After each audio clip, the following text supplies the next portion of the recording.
aren't up, that it's well lit in homes. Right, those old toe-catching rug runners. That's absolutely true. They are. Now, what would is there osteoporosis? In my mind, has generated a certain brittleness in the bone structure, so breaks are more, fractures are more common. Is this something that once the process is underway can be stalled or reversed, if you will? So osteoporosis is a very fascinating disease of where it encompasses patients who have weak bones and they're more prone to fracture. It affects close to 10 million people in the American population here. Wow. Yeah, so it's very prevalent, much more than we think, more men than women. And once it starts, sure, it can be halted if measures are taken, if secondary risk factors that are found are stopped, for example, diet. Vitamin D has become very, very popular, and checking levels and making sure people have an adequate intake, taking the appropriate amount of calcium. Calcium, the traditional, give me my milk. Well, let's take a little break here, and let's go visit the Sweezy Institute, where Dr. Sweezy himself and his staff help a patient with an exercise that will help her get in and out of bed. In the gym where we're going to learn the pelvic pinch. This is a key exercise. It's really a movement that will help you do what you need to do to stabilize your back so that you can make the moves in your life skills without straining or irritating your back and causing pain. To do that, Babe Samra, our physical therapist, is going to teach Anya Kemak, who's a personal trainer and works with us here at the Institute. Now, this program of back stabilization with the pelvic pinch as the key to it is what we're going to move from right now. Okay. Anya, what I need you to do is I'm going to have you bend one knee at a time and put your foot flat on the bed, okay? Then next thing you're going to do is I'm going to put my hand up under here. You're going to tight and gently squeeze your stomach and tighten your buttocks and push your stomach down so that you feel the pressure on my hand. Do you feel that? Now this should be a firm feel back here, okay? Let me just make a point here. When you get that firm feel, you should feel that firm, friendly hand of mine. I hope it's firm and friendly. And that's the way your mattress should feel. And when you're sitting down, that's the way it should feel in your back against the chair. This is key to back comfort and back support and back stabilization. Okay. All right, so now we're going to have you do it. Okay, once you put your legs down. All right. Now, one leg at a time, you're going to bend your knee and put your foot flat on the bed. Other knee, flat on the bed. Your stomach, everything, you're flat. Just a point about that one knee at a time. It's much easier on your back to deal with one leg coming up at a time than when you try to bend two. And when you're having severe pain, any pain you can avoid is a plus. Right, it's really to prevent straining. So, okay, my hand goes under here. Now you're going to tighten your stomach and squeeze your buttocks. And that's a good feel. I can feel some pressure back there. That's perfect. Okay? Now that's the pelvic pinch. In summary, to do a pelvic pinch, you should first lie on your back with your knees up and your feet flat. Then push your stomach in and squeeze your buttocks together. It's a very subtle movement. Now we're going to incorporate the pelvic pinch into life skills. Here in the bedroom, I'd like you to meet Kathy Warner, our occupational therapist. She's going to first demonstrate how to get in and out of bed with as little pain as possible. Kathy? Thank you, Dr. Sweezy. And here we have Janet with us today to help us demonstrate these. What we're going to be teaching you is how to get in and out of bed and how to do a log roll. All of these will help you do it with as little pain as possible. We're going to incorporate the pelvic pinch into these movements. Okay, Janet, first what I want you to do is do your pelvic pinch, okay? And as you sit down, reach for the bed also with your hands so that you're supporting yourself and stabilizing yourself. Okay. There you go. Once you're at that point, hold your pelvic pinch and scoot back. Okay. You can see how Janet did that. She's scooting back on the bed. Great. As Janet's going to be lying down, what we're going to want to incorporate again is the pelvic pinch. She's going to be reaching for the side of the bed and incorporating that stabilization for us. Okay, Janet, reach for the side of the bed with your hands. Bring your legs up. There you go. Get your head down on the pillow. Good. All right. Again, maintain that pelvic pinch. And we're going to roll using these 3 points as a reference point. She's going to move her knees, her hips, and her shoulders together. Okay, Janet. Great. All right. And she's stabilizing and hopefully doing that in a comfortable way. Now, when we're going to get out of bed, again, we're going to be doing our pelvic pinch, holding that. We're going to move in our log roll fashion. Okay. Here we go. Pelvic pinch, log roll to your side. Good, good. Okay, when we're going to get up, this is important that you use your hands here to push off with and you swing your legs down at the same time. Maintain your pelvic pinch. And here we go. Up. Good. All right. As you can see, she's moving through these units, and she's holding that pelvic pinch and using the log roll. And as we're going to get out, we're going to scoot forward again. There you go. Nice wide base of support. There you go. Okay, and stand up.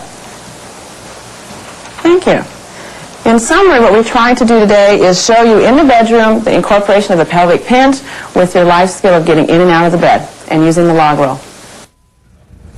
Wow, that was great. But these are learnable skills, aren't they? These are applicable exercises that people can take home with them and use in their everyday life to feel better when they have arthritic pain. Well, of course, I was chuckling to myself, I must admit, because I'm thinking, okay, getting into bed, I got to move a 12-pound dog and a 30-pound dog. You know, So it becomes a challenge, you see, and you have to learn how to do it appropriately in your setting. Now, what about the role of exercise? I know I'm forever telling people you've got to be more active, you know, don't become a vegetable.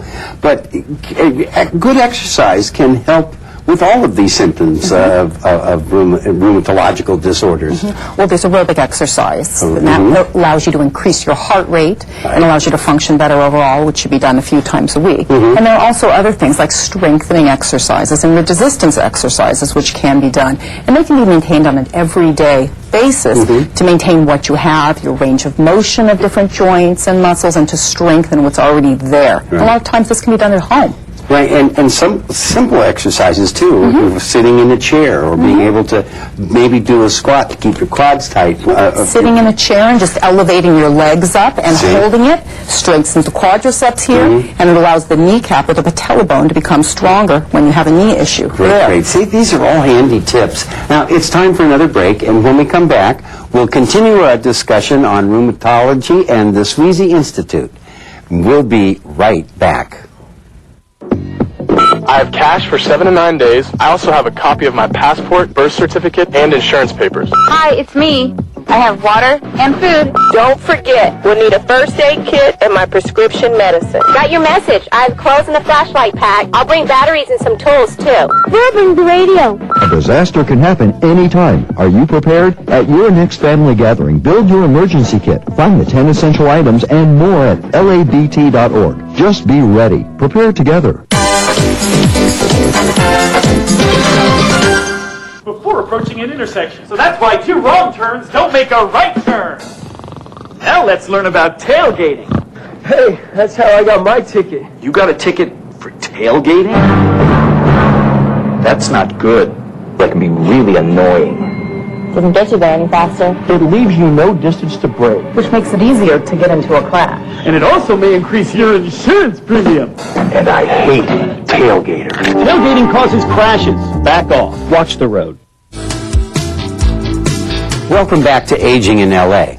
Our topic today is prevention of musculoskeletal problems. Our guest is from the Sweezy Institute, Dr. Elise Rubinstein. Doctor, the prevention is such an important element in this, and you already showed, you see, even sitting in a chair, how lifting your leg can help with the quadriceps and alignment.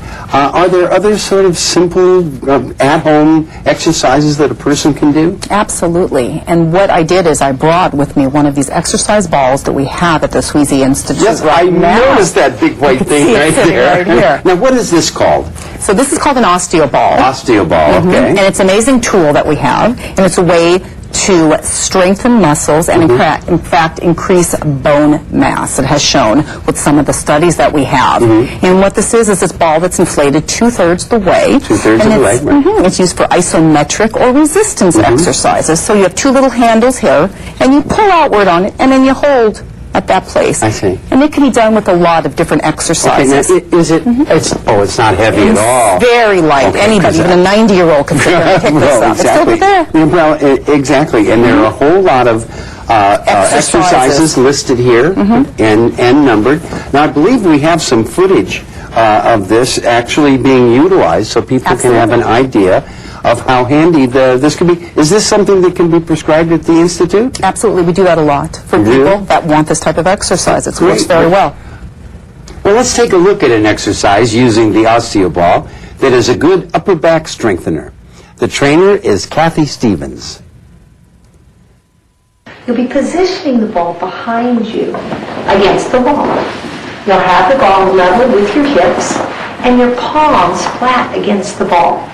You're going to be exercising the muscles of the upper back, backside of the shoulders, and in general, all of those postural muscles between the shoulder blades.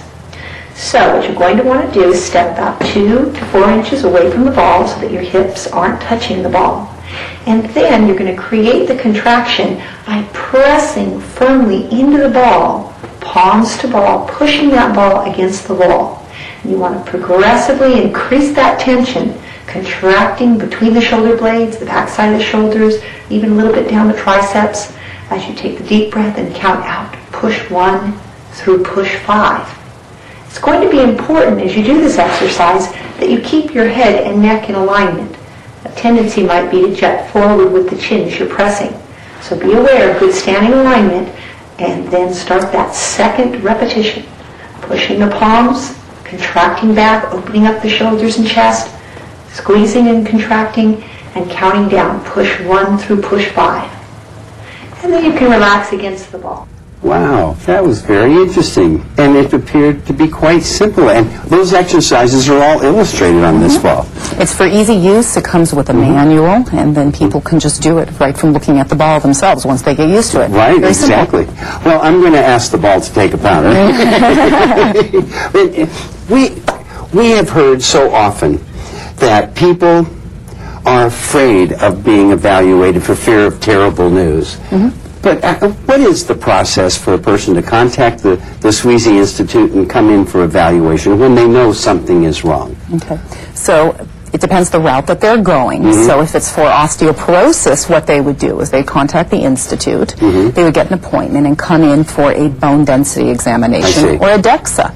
And it's a very simple procedure. They lay flat on what would be considered like an examination bed, and then you have a bar above you that just goes forward and back. Takes about 15 minutes. Wow, that's It's not invasive. Very little radiation. You get more radiation when you fly from Los Angeles to San Francisco than you would get sitting on this. Really? Oh, that's very wonderful. nice to know that. That is good, because people do have concerns about that. I ask this question a lot. Now, you mentioned way at the beginning here that men get more rheumatoid arthritis than women? No, actually women. Males get more than men for rheumatoid arthritis. Doesn't it a lot have to do with hormonal changes that women go through after menopause and all? Well, for rheumatoid arthritis, it can happen almost at any age. There is a subset of people which get it, the majority of them in their 20s and 30s and 40s, but then there's an older segment that can get it in their 50s and 60s. But things like osteoporosis is, I think, what you might have been referring to. Yeah, can happen more commonly to women after they go in menopause. Their estrogen levels decrease, and the first 7 years after menopause, there's almost a 20% loss in bone density. Wow. So it's really imperative at this time to go get checked with DEXA for a bone density examination to see where you sit at and what you need to do. Right. I can think of so many times Granny Grace lived with us in the house, and watching those physical changes, the shrinkage and suddenly the back that was bowed, and watching those changes. So it's very interesting. Osteoporosis can a lot of times be a silent disease of where we don't see anything or know what's happening until a fracture or a break occurs in the spine. Other times there can be physical manifestations of compression fractures, or what you had talked about, the hunched over feel where you get the back that's bowed, where the patient becomes kyphotic. And this interferes with their daily life. If you can imagine, you're hunched over and your diaphragm is then being pushed in a different direction. You have more problems breathing because you're in this position. You're walking with a forward gait, so you're walking different, and there's more probability of falling. And falls they're just they're a already deadly there. thing. So osteoporosis affects a large percentage of people in more ways than they even think. If they think they don't have the disease, they might. Are other organs involved? Is this something that sort of spreads when you said systemic?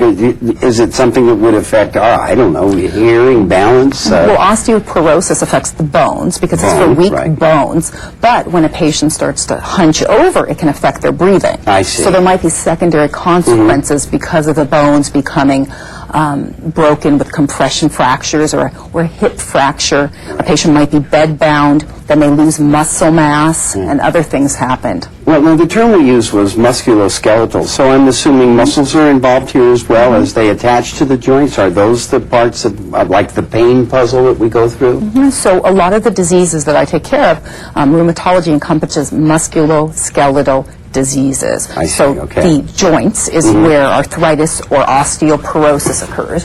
And then we get a lot of other issues with muscles themselves, of where they become inflamed or muscles attached to joints by tendons, and we can get a tendonitis if you've ever heard that word. Oh, yes, I have. So this all encompasses the musculoskeletal system. So people can have areas of pain that are next to the joint, like a tendonitis or an inflamed muscle or a bursitis, and these can be overuse injuries or things like this. You know, it almost sounds like we're talking about the post-football weekend injury report, because people are so athletic these days, especially in their 20s, and it seems to me that they are taking some long-term risks with their joint and bone health. Well, you absolutely do. So one of the big risk factors for arthritis or tears in tendons or other things later in life is prior trauma, or athletes that are excessive athletes, high-endurance athletes. Right, those extremists. Can hurt themselves. Boxers, when they're punching the bag, can hurt the base of their thumb. You have different athletes which can injure different areas of their body, and they're more prone to it. Kickboxers can injure their hips, if you can imagine, from kicking the bag. What about things like Little League elbow? You know, we have rules where the kids aren't allowed to pitch more so than a there's few tennis innings. elbow and golfer's elbow, and people can get this. And I have a lot of men that after a game of golf, they'll come to me and say, it hurts me. And so it was an overuse injury. Sure. They need to start abstaining from doing it in the way that they were doing it, or there can be other things that I can help with. Abstain. A golfer who loves the golf. Oh, exactly. They just want to get back to their activities. They want to live their life and enjoy them. So we give them tips to get back. So when you feel that twinge, now you'll have a number to call. It's up there on your screen to get a hold of the Sweezy Institute. Now, our time is up for today's edition of Aging in LA. Thanks so much to our guest today, Dr. Elise Rubenstein of the Sweezy Institute.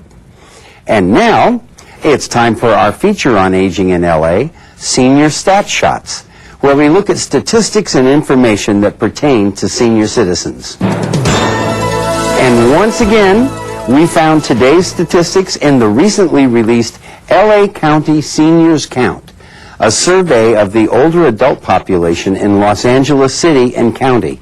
That's about 1,300,000 people. So let's take a look at activities that seniors in the Los Angeles area are most interested in taking part in terms of activities. 47% of our senior citizens would like to be interested in recreational pursuits. 36% in educational activities. 10% would like to be involved in job training and placement. 54%, more than half, want physical exercise. 24% are interested in community involvement and volunteering.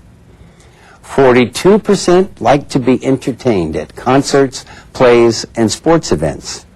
And 25% of seniors enjoy taking part in religious activities. Only 13% had no response to this particular question. And that's today's Senior Stat Shots. Now, you can get a copy of this report simply by going online to www.laccd.org, and that means the Los Angeles County Community and Senior Services. Then click on LA County Seniors Count, and the full report will then appear. Or you can have a copy sent to you by mail by calling 213-738-2065. That's 213-738-2065. The Los Angeles Department of Aging produces this program with City View, Channel 35, so that seniors living in Los Angeles and surrounding communities are well informed of the many issues that face them in everyday life. And also to let you know of the many services that the Department of Aging offers our senior citizens. Now, we'd like to hear from you with comments on the program, what you like, what you think can be improved, and ideas for future programs. So please give us a call. The number's right there on your screen, 213-252-4088. That's 213-252-4088. Call us with your comments and ideas, and we look forward to hearing from you. I'm Paul Peterson for the Los Angeles Department of Aging, the the people here at City View, Channel 35, and all of our guests on Aging in LA. Thanks for watching. We'll see you next time.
Think you can't happen to someone like you? Are you crazy? It could happen to anyone. No one can save your life, nor the life of someone you love. Hey, it's free. It's painless and easy. Don't be scared. Just get tested. Know for sure. Get an HIV test now.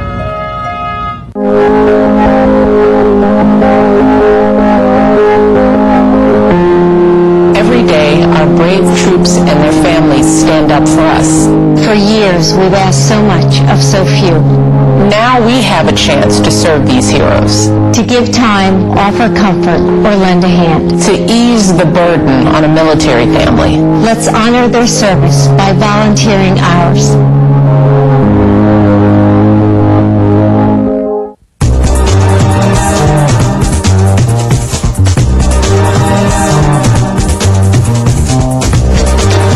LA City View Channel 35. Your city, your channel.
Good morning, everyone, and welcome to the Los Angeles City Hall, City Council Chambers. This is a meeting of the City of Los Angeles City Council. Today is Wednesday, September the 8th, 2010.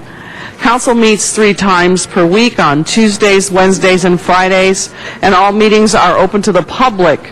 For those of you who cannot make it to City Hall, the meetings are televised via cable on Channel 35 or can be viewed by visiting our website. Mr. Clerk, can we call the roll so we can call the meeting to order? Alarcon, Cardenas, Hahn, Weezer, Koretz, Krikorian, Labange, Parks, Perry, Reyes, Rosendahl, Smith, Wesson, Zine, Garcetti, 11 members present and a quorum, Madam President. First item of business. Approval of the minutes. Mr. Reyes moves, Mr. Parks seconds. Commendatory resolutions for approval. Mr. Koretz moves, Mr. Cardenas seconds. President, would you like to run through the agenda? I think what we ought to do first is run through the agenda, since we have some people excused early, and then we'll take a public comment. Before beginning the regular agenda, there is a request to continue items 21 and 44 to September 21st. All right, if there's no objection on that, we'll continue those items without objection. On the regular agenda, item 1 is an ordinance notice for public hearing, and council should have 12 members. Do you wish to hold that? Yes, we're only at 11, yes. Items 2 through 15 are building and safety liens notice for public hearing, and the department reports items 6, 12, and 13 may be received and filed inasmuch as the liens have been paid. All right, members, are there any specials on those items? Any specials? Madam President, you do have a card on item 14. All right. And then let's open the roll on the remaining items. Close the roll. Tabulate the vote. 11 ayes. Next item. Item 16 is a street vacation notice for public hearing. Council should close the public hearing and instruct the city engineer to proceed. All right, there's no speaker card on this item. Open the roll. Close the roll. Tabulate the vote. 11 ayes. Next item. Items 17 through 21 are items for which public hearings have been held. Items 17 and 18 are commission appointments. Do you wish to hold those on the desk? Yes. And on item 19, the city clerk reports the ballot tabulation as follows. There is 54.87% in support, 45.13% in opposition. Therefore, the ordinance can be adopted today. All right, we are still at 11. Do we have to wait for 12? Yes, do you wish to hold that for 12? We'll hold that one too. And on the remaining items, if there are no other specials, let's open the roll, close the roll, and then tabulate the vote. 11 ayes. Next item. Items 22 through 46 are items for which public hearings have not been held. 10 votes are required for consideration. Items 22 and 23 are commission reappointments. Do you wish to hold those? Yes. Mr. Parks. Number 34, special for Mr. Rosendahl. Thank you. And Mr. Alarcon is requesting item 46. 46 for Mr. Alarcon, and then you got the item for Mr. Rosendahl, correct? And then I also am going to request 47 be held on the desk, and at that point, I will recuse myself and ask Mr. Zine to sit in the chair.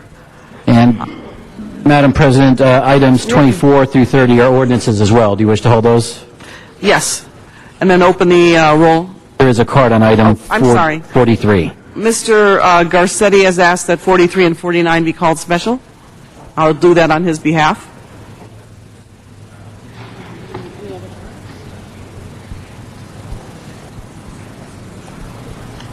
Any other cards on any other items? No, that does take care of all the cards. So that leaves before council items 31 through 33, 35 through 42, and 45. I do have to open the roll on any remaining items, so open the roll then. Close the roll. Tabulate the vote. 11 ayes. What is our next order of business? On the continuation agenda, item 47 is an item notice for public hearing, and there are cards on that. Great. And items 48 and 49 are items for which public hearings have been held, and item 49 was called special for Council President Garcetti. All right. Okay, great. Thank you. So that would leave item 48. All right, great.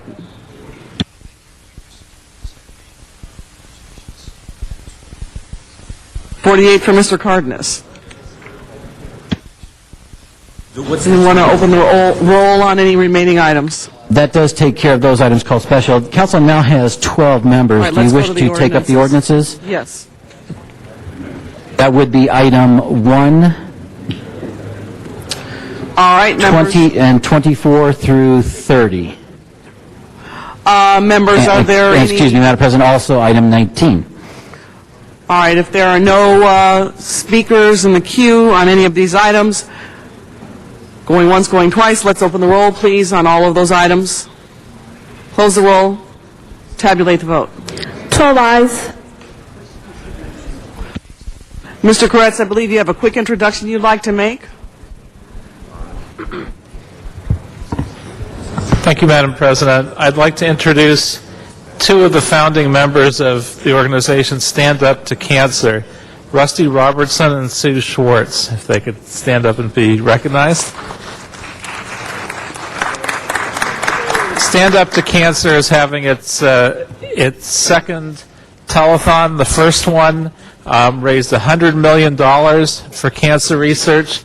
They also do terrific work in terms of getting researchers to coordinate their efforts. And this Friday at 8 p.m., there's going to be a telethon shown in 195 countries around the world to raise money to halt cancer through extensive research and coordination. So we presented them a commendation earlier today, and we look forward to their having a very successful second telethon. And thank you for being here.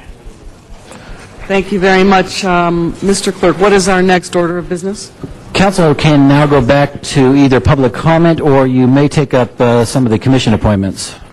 How many commission appointments do we have pending? There are 4 total. All right, Two were held this morning, but the committee reports have not yet been circulated. The other 2 were waived out of committee and could be taken up right now. why don't we take up 2 now, and as soon as the committee reports get down here, we can take up the other 2, and then we'll go back to public comment after we take these 2 commission appointments. The first appointment, Madam President, would be item 22, and that is the reappointment of Ms. Joyce Foster to the West Los Angeles Area Planning Commission. Okay, is Ms. Foster here? Come forward. And which member will be speaking on behalf of Ms. Foster? This was waived out of the Plum Committee. Yeah.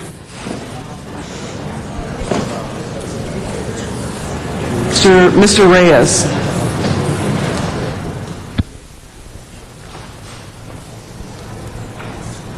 Just a second, we'll be ready to go in just a minute.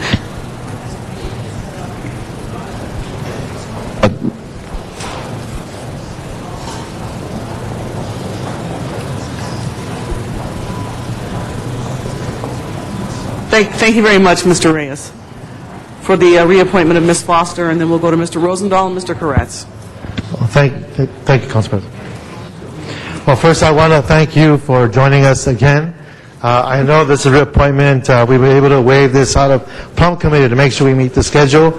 Can you please share a little bit about yourself and maybe some of the pearls of wisdom that you attained in this past experience and how you see this being, implemented in this next round, if you will. Can you please move the microphone closer to you so we can hear you better? Okay. I have been a commissioner for the City of Los Angeles since 1993. I started in the Building and Safety Commission, was 8.5 years there. I was reappointed or appointed again for the Area Planning Commission, West Los Angeles Area Planning Commission. I believe it was about 5 years ago, so I'm sort of the old lady on that commission. I think the history and my understanding of building and safety, which is integral in a part of the planning department, has helped me, and we have several new commissioners that have started in the past couple of years, and it's really helpful to have some history and some understanding of precedent and that type of thing. I think we have some challenges now with the economy, but I believe that our commission looks at what's important, not just for the community, but for the neighborhood as a whole. We would like to see job growth, but not at the expense of community. And so we try to weigh all those issues, and I think we're doing a very good job of that. You know, there's this notion of jobs housing balance, a term that's been around for many years now in the planning jargon. But West LA in particular is very active. It's a very challenging area when it comes to creating that balance. You have seniors who are trying their best to stay within their neighborhoods. You have rising rents. And you have families who want to be able to be close to their jobs. And you've got this meshing of regional traffic emerging in the West LA area. How do you see, and perhaps in your experience, do you see us being able to move in a direction where we can create more access or affordability for seniors and working families? Is that something that you see in the horizon, or do you see us working through that process, that you see projects coming through the pipeline? Well, I definitely see that we are moving, we want a more walkable, livable, sustainable community, and the West Side has been overly impacted by traffic without proper transportation. There are some positive things the mayor is supporting, and our council offices are supporting the light rail and the subway to the sea, which are still a ways off, but as a neighborhood, as a community, we're hoping to balance that. I know that we need affordable housing. We don't necessarily need more high-end condominiums, which we seem to be heavy in the West Side. So I think our commission looks at that. Jobs are important, and walkability, walkable. The old our planning department had a great, under Gail Goldberg, the idea of livable communities, and that's one of the things that we're trying very hard to do, make the West Side, the West LA area, a livable area, but also affordable and encourage growth, responsible growth. And I think that's the key, is not just to rubber stamp any growth just for the sake of jobs.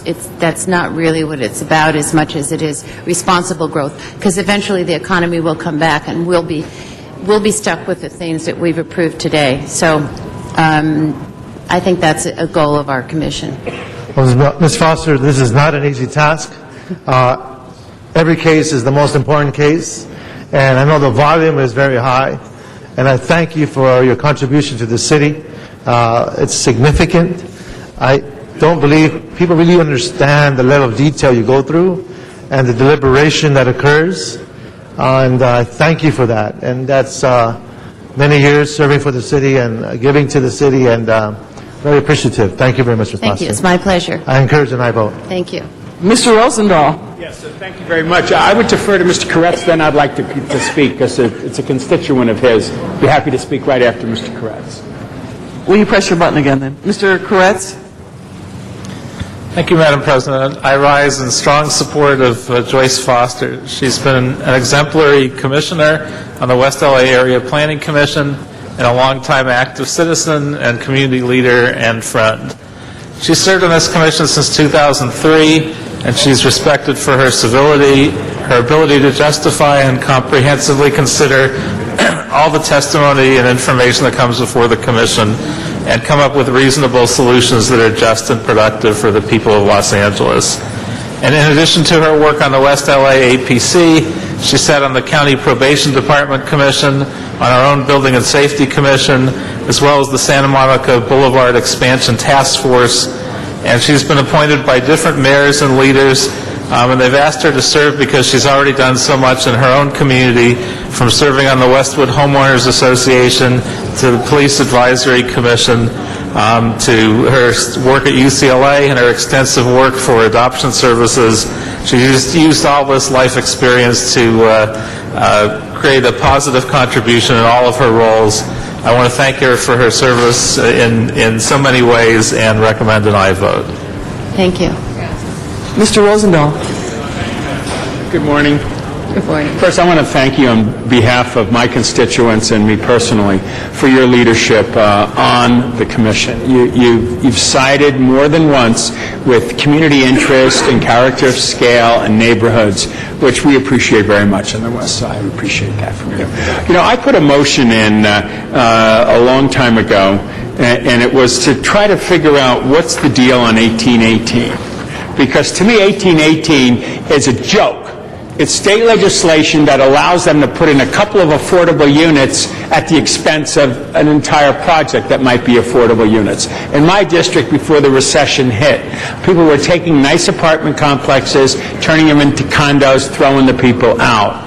Or they would build something mega, like the Louise Avenue project, which was a disaster. It was like King Kong coming out of an R1 neighborhood for 2 units out of 25. So it was a joke.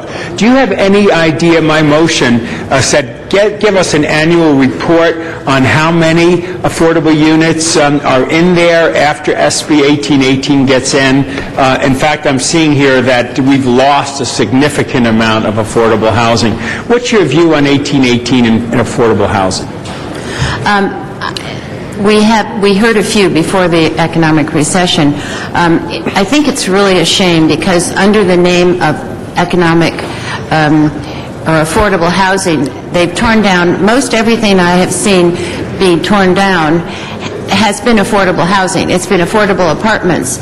And they come along and they, like you say, they put in 2 affordable and then they put the rest of it at market rate. And we have lost a lot of very wonderful affordable, and the people that live in them, I mean, we've had them come before my commission. It's heartbreaking because these are people that have lived in these apartments for 20, 25 years, some of them seniors, some of them just young married people that have been there for many years, and they have nowhere to go. There's no affordable apartments left in the West Side, and so, or there are very few, and they were going rapidly. Now that with the economic downturn, that's sort of slowed down, but I'm under the impression, and I was talking to the planning department, that our commission may have some leeway in regulating the height of some of these. And so that's what we will be looking into a lot closer, because SB 1818 is not a cookie cutter. It shouldn't be allowed to rule over sensible, affordable housing, and that's the way it was leaning. And I hope that your motion is acted upon. Well, thank you very much for your leadership on it. And Noel Weiss reminded me of this. So I'm saying to the planning department, I want that report now as to 1818 and what kind of impact it's had on affordable housing, at least in my district. I know it's been damaging rather than a positive. Absolutely. So I say to Lagrange, answer my motion on this so we get a better understanding. Thank you for stepping to the plate. Thank you. Appreciate it. Thank you very much, Mr. Rosendahl. There are no more speakers in the queue on this item. So if you would please open the roll, close the roll, tabulate the vote. 13 ayes. Congratulations and thank you. Thank you.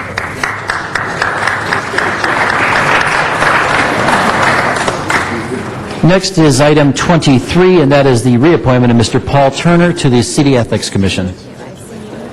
All right, Mr. Turner, if you're here, could you please come forward to the middle table? Paul Turner?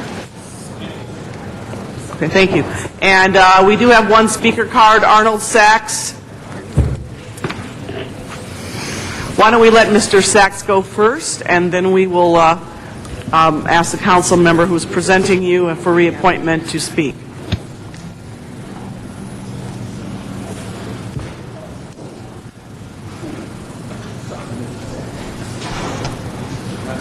Good morning, sir. Thank you. Arnold Sachs. Good morning, sir. For ethical situations, and since your reappointment, you might have been sitting here when the last commissioner was called. And the head of the Plum Committee came from the back of the chamber, back room. But there have been numerous instances where a quorum hasn't been met. Where council Madam members... President, the speaker should direct his comments to the council and not to the prospective commissioner. Mr. Sachs, the council isn't appointing the commissioner. The council isn't. Please The council abide isn't by running the for the city attorney's direction. Otherwise, I'm asking him ethical questions. Please proceed He's an with your ethical comment. This is public comment. He's a commissioner for the city's ethics board. These are ethical questions that he might face. I'd just like to know what his opinion is, or what its standing is, because we certainly can't get answers from the council. Members go in the back. They're not considered. Are they considered part of the quorum or not? His name wasn't taken off the roster. But there are times when they go in the back and they're taken off the roster. That's an ethical question, because if they're not part of the quorum, then there couldn't be a vote. We don't know. There was a fee waiver at the Four Seasons for the bed tax. Yet I'm sure the Four Seasons at the AEG project is still collecting a bed tax. Don't you think there's legal requirements for when a city imposes a tax or a fee, there's legal requirements regarding those? Do you think the Four Seasons should be allowed to collect the bed tax under that heading? Or, since the city waived that fee, they need to replace it because they're just stealing money. Today's agenda contains a Chinatown bid. Yesterday's agenda didn't mention anything about a nonprofit running the organization. Do you think that's ethical? Thank you very much. All right. Mr. Garcetti. Madam President, and thank you, Mr. Turner, for offering to serve again, and to the mayor for nominating you. We waived this out of Rules and Elections Committee since this was a reappointment, but I did want you to have the chance here to talk to the council about any of the items, and I think the biggest one for me as chairs of Rules and Elections, which intersects with the Ethics Commission, is that we have an ongoing search now for our next executive director of our Ethics Commission. Could you share with us, some of the qualities that you would look for in the next executive director of the Ethics Commission, and some of the direction? The Ethics Commission right now, struggled with a couple of issues. Some of it is about disclosure, gifts, things like that. But just share with us some of your perspectives both on that and some of the most pressing kind of legislative items that are before you, which will land here in due time as well. So. Thank you very much, Councilman Garcetti, and it's a pleasure to be here before all of you again and to serve also the citizens of Los Angeles as Vice President of the City Ethics Commission. I have always been, in my years prior to being on the Ethics Commission, I was the resident fellow of the Greenlining Institute's Claiming Our Democracy program, where I campaigned and advocated very hard for full and equal participation in the democratic process, and making sure that we have reforms that increase representation, increase public participation, and also gave voice to minority voices, to raise the level of minority voices so they could be full participants in the democratic process. Since I've been on the Ethics Commission, we've done a lot of hard work, and I'm proud to be associated with the Los Angeles City Ethics Commission, which objective reviewers find is one of the best ethics commissions in the country at the municipal level. The commission works very hard. We've worked very hard since I've been on the commission to put forth reforms to the municipal lobbying ordinance, and we've been working very hard on the government ethics ordinance, which includes how we govern gifts and how we require disclosure. My personal view on that is that any gifts or any activities like that should be disclosed. I believe in sunshine. I believe that the only people who are afraid of sunshine are vampires and people who want to act unethically. And so I'm very, very open to full disclosure of gifts. I know that as the commission meets, we're looking at that issue right now. It was something that was already on the agenda for us to review as part of the government ethics ordinance, and I'm glad that we've now gotten a lot of support on it.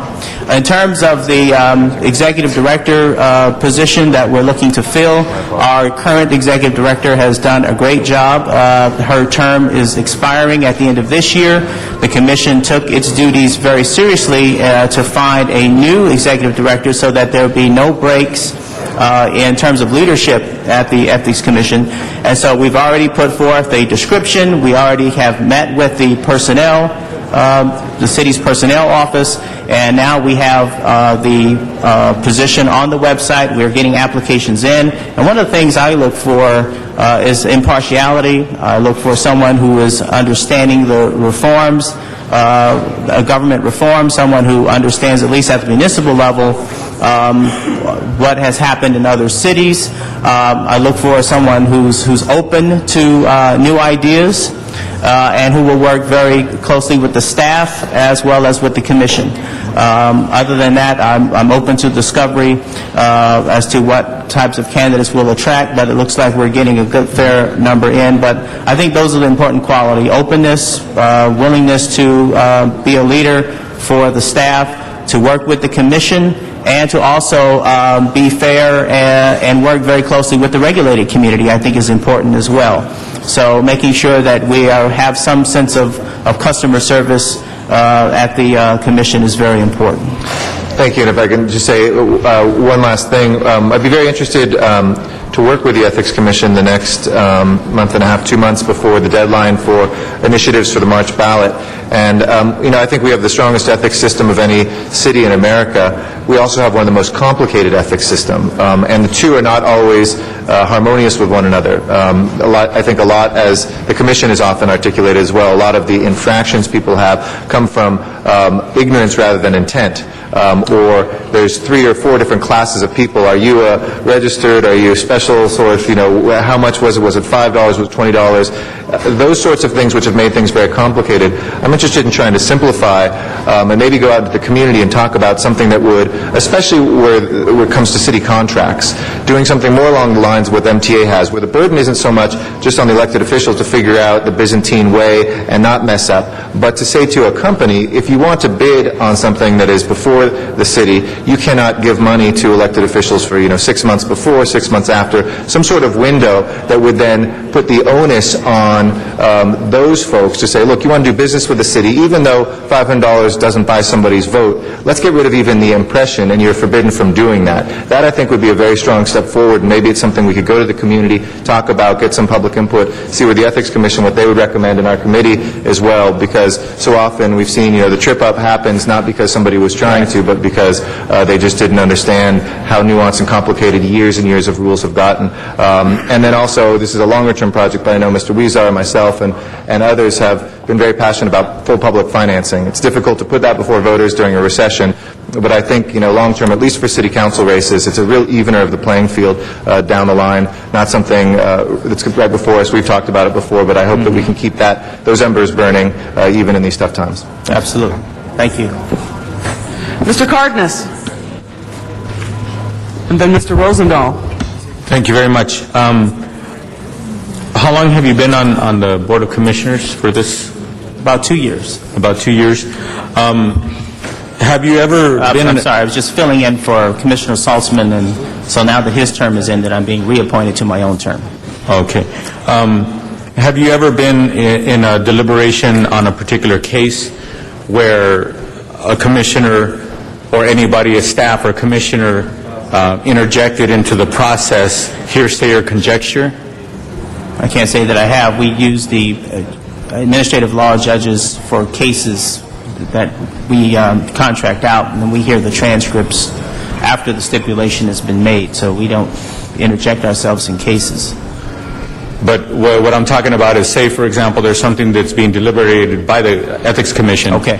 And the commissioners are actually having an opportunity to deliberate like we do in this body, and Sure. people are coming up with questions or asking staff questions or what have you, or talking about the case, and then somebody either makes a motion to accept the staff recommendation or the judge's decision, and then render a vote of the commission. I'm talking about in that atmosphere. Okay. When you say case, I just got... Yeah, in that atmosphere, have you ever heard any of the commissioners use hearsay or conjecture as part of their deliberation and in trying to explain to their colleagues what the action should be on that particular matter? Well, I don't know if it's hearsay. I know that some of the commissioners think out loud while we're in session. We do have an open public hearing of everything. We don't discuss what comes before us individually until we're at the hearing, so people sometimes do think aloud, but I don't think anyone has ever gone by or stated publicly that any hearsay or conjecture on their part that I can recall. Well, I think my staff has a tape of a particular meeting that happened before you got here that I'd like to go over with you so that I can understand better how I should maybe be looking at it, since you being a commissioner. It's on the Ethics Commission? Yeah, an Ethics Commission, yeah. So maybe we could talk about that as a real case. It's already passed. But when I listened to the tape, I thought it was very egregious and very outlandish for somebody to actually interject those kinds of opinions or what have you. And the decision that was rendered by the body actually took into account some of those comments, which I thought that was kind of irresponsible. And I'm not talking about you. I'm talking about the body that you are a member of, and the body that has a tremendous amount of responsibility, because a lot of what you do, as a matter of fact, I think the charter actually requires that when a case is coming, when somebody is actually being looked into, for example, as an elected official within the city, at that point in time, they're required to announce it to the public that they're being looked into. Not that a decision was rendered, not that penalties had been placed upon that individual, but just the fact that it's being looked into. I think the charter actually speaks to, not to you personally, but that the commission / the staff are required to let the public and the media know that somebody is being looked into and possibly going to be fined if they're found that they violated the rules. So what I'm saying is, so it's a very big responsibility, and just an article in the press about an elected official is very damaging to their reputation, even though the body hasn't even deliberated. They may find later on that, well, you know, they didn't do anything wrong, which happens on occasion, correct? So my point is, and I'll push my button again because I'm going over my time, but I do have some other questions for you that I've seen that have been remedied by a decision of a judge, but prior to that, the commission was being, in my opinion, very egregious on particular matters, and treating everything black and white rather than looking at what really took place. Okay. Thank you. Mr. Rosendahl. President, good morning. Good morning. 2 years there, huh? Goes fast. Thank you for serving, number one. Thank you. Look, I happen to believe in real campaign finance reform. I think the system we have here is a joke. You want to know the honest truth. Who gives money? Lobbyists go bundle it, and they bring you 10 grand, 20 grand, because we need the money to get our messages out to get reelected.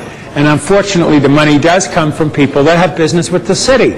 Now, what I try to do is actually, when I fundraise, and I'm not fundraising now, I'm not running for election now, I don't know if I'm going to run for election now, I don't believe in these office holder accounts and all that other crap that we do. What I'd like to figure out is how can we set it up so that special interest money doesn't come into the political process, period. Is there a way in which we can look at that? I would much rather make all my decisions about all these issues without anything in the background other than the merit of the case. Do you have any sense about what we could do as a city to really have campaign finance reform? Well, the ideal reform, as Councilman Garcetti has said, is to have full public financing of elections. But prior to that, the Supreme Court has introduced some constraints on that. I think one of the best ways that we've seen has been very effective at the municipal level has been to match the public matching funds, as to provide, instead of a 1-to-1 match, why not a 3-to-1 match? And provide some incentives for elected officials and candidates to opt into the program versus opt out. When we have open seat elections, or we see that more people take the public matching funds, that makes them competitive. Right. After that, we see that there's some drop off. I would think that the solution would be looking at ways in which we can incentivize more people opting in than opting out, and I think the best way to do that, as they do in New York City, has a 4-to-1 match of public funds. So if you raise $25, you in a sense get $125, and I think that's the best way that we can continue, I think, which is the great trend about our elections in Los Angeles, is that 77% comes from individuals. And I think that's a good thing, that we have more individuals supporting and less organizations and companies and corporations. One of the things I'm looking at, too, is looking at matching funds and public funds in balance with independent expenditures, because I think that's where another issue lies. And while we can't limit independent expenditures, the Supreme Court said that we can't do that. Yeah. I think, again, we have this mechanism in public funding through matching funds to kind of offset and get more people to opt in to the public funding system. I think is the best way that I think we that's a have great now. idea, and I'm sure some of my colleagues are listening to this as well. Mr. Garcetti, maybe we can put something on the March ballot. Would you be in favor of us putting something on that ballot? I have always been in favor of increasing public matching funds and public financing as a whole as a key reform to making sure that we have campaign finance reform that doesn't price out people who can't afford to contribute. Do us a favor, draft us something that you think would make sense, and we'll put a motion in, and we'll take it before the process here and see if we can get it on the March ballot. I appreciate the invitation. Thank you very much. Thank you. Thank you. Mr. Alarcon is our next speaker. Wasn't planning on making a comment, but when you mentioned the 4-to-1 match on matching funds, the problem with our matching fund system is not that we have a matching fund system, but that it applies to even those candidates, especially incumbents, who can raise a lot of money. And so I've always believed that there should be a cap on how much. So, for example, in a mayor's race, 4-to-1 match could be millions of dollars for one candidate. And yet, if you put a cap on it, so if somebody raises $100,000, do they really need matching funds? The intent of matching funds was to enable candidates who otherwise don't have the reach that an incumbent has to be able to balance the playing field. But if the incumbent also has access to those matching funds and has the ability to raise 3 and 4 times the money, it defeats the purpose. In fact, it empowers the incumbency even more. So I don't understand why we don't put a cap on the matching funds for council members at $100,000. So if somebody raises $100,000 and you want to increase it to 2-to-1, then they can compete, because council members can easily raise $300,000 for an election. On the mayor's race, cap it at $500,000, so that if the incumbent gets matching funds for $500,000, fine. But if another candidate can raise $500,000, that would make them more competitive. But what's happening is they're raising millions of dollars and maxing out the matching funds, in fact, depleting the matching funds for all those other candidates who theoretically are being helped by the matching funds, but in fact are being hurt by the matching funds. So I think you should give serious thought to an appropriate cap on the matching funds that essentially would say, look, once you raise this much money, you don't need any more of the taxpayers' money. But for those candidates who are fundraising challenged because of the power of incumbency, double it, triple it, quadruple it, if you really want to create a system that's fair. Right now, the matching funds program is not fair for new candidates.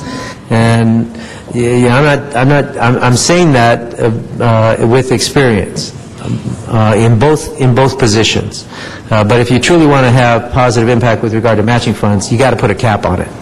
Appreciate that. Mr. Zine, and then Mr. Krikorian. Oh, thank you, Mr. President. Regarding the matching funds, where do those dollars come from? Those are public dollars. General fund. Yeah. And one of the concerns I have, I'm not against matching funds, but when we're laying off city employees, and some cities are eliminating police departments and laying off police officers and firefighters and teachers, at what point do we finally say what is reasonable and what is not reasonable? My fear is that we continually do these matching funds, and I've benefited from that in my election, but how many city employees are going to lose their jobs because they don't have the funds to pay for them, because we're providing millions of dollars into these political campaigns? And that's one of the concerns I have with the matching fund issue. Mr. Zine, if you allow me, it's actually a charter mandate. So, well, I understand it's a charter mandate, but I'm saying the dollars don't come from the federal government or from the state. They come from the local taxpayers, which we use those dollars for other services. So, I mean, if we're all Meg Whitmans and we have millions and millions of dollars, maybe that's a different matter. But my whole focus on matching funds is those dollars come from general funds that fund municipal services. Well, I would say my answer to that is that our elections are a public good and deserve as much funding as we do our sewers, our public infrastructure, and that the integrity of our governance system needs to be funded as well. And to the extent that we can create an election system that people have confidence in, that they believe does not have an appearance of corruption, is worth the investment. I would tell you also, when it comes to public employees and the amount of people that are being laid off, no department has been hit more than the Ethics Commission. We have lost 8 employees, almost more than a quarter of the workforce of the Ethics Commission since I've been on it, and every employee in the Ethics Commission is now on furlough. And how are we going to make sure that we have integrity in the process when we have an Ethics Commission staff that is burdened with attrition, with furloughs, and losing a quarter of the staff? It's a big concern to those of us who are commissioners. We believe that the staff works very hard and that, as in public employees as well, they've been feeling the brunt of this downturn as well, and the cuts in government expenditures and layoffs. So I think the Commission appreciates what is happening and the need to make cuts and to save money, but I think the Ethics Commission in particular has been burdened by this need to cut. And that is shared with many departments. Just one final question. When it comes to investigations and they find out that money came into a campaign, we all have treasurers, we all have fundraisers, we don't touch that money, it goes through other people. When it comes out that an elected official received money from this source or that source, and they never name the treasurer, they never name the entity, whatever entity is controlling those dollars. It goes through different hands, doesn't come in our pocket. I would like for that to be reported in addition to the council member or the elected official's name, but what entity generated those dollars. They're partially responsible too, since they're not doing the check that they're supposed to do. And that way other candidates will say, well, maybe that's not such a reputable firm I'd use somebody else. So I think in all fairness, if they're going to put the elected official's name out there, they should put at the same time, it was done by this particular entity that coordinated the treasurer and the fundraiser, et cetera. They're all part of that equation. So I'd appreciate if that would be looked into. I've mentioned that before, and they haven't followed up on it, but I think that's something very important, especially when you're looking at candidates, and candidates are then looking at resources to fund those campaigns. But you're doing a good job. It's a challenging task, and it's going to get more challenging as we get fewer and fewer dollars to run the programs. So thank you for your service. Thank you, Mr. Zion. Mr. Krikorian, and then Mr. Cardenas. Thank you, Mr. President. And Mr. Turner, thank you very much for your service. Thank you for your continuing willingness to serve in the Ethics Commission. I actually was a former Ethics Commissioner myself, and so I know that the job that you have is very often well, it's always challenging, it's always difficult, it's very often thankless, probably more so than most of our commissions. And so I want to thank you for the work that you're doing, first of all. And I don't want to brainstorm this policy issue of matching funds too much here, because we are talking about your reappointment, not this policy issue. But since we've started the discussion, I think it's important to note, too, that the purpose of matching funds is not to benefit one category of candidates over another group of candidates so much, although that is an important concern, I think, and we don't want to unduly spend public funds where it's not necessary. But the point of it is also to help one category of contributors to have a larger voice. The small dollar contributor, the average person who wants to participate in an electoral campaign, the point of matching funds is to give them equal footing with the City Hall insiders who give large checks. And so I think it's important to keep that in mind, too, that it's to give equal voice to different classes of contributors as we move forward in that policy. But the elephant in the room here is not a few $100 here and there in contributions by by an individual or by an entity. The elephant in the room is that our city elections have been hijacked by independent expenditure campaigns. Vast, almost completely unregulated amounts of money that are spent on campaigns that are outside of the control of the candidates, in theory, and that are not subject to any of the limitations of the current ethics ordinance.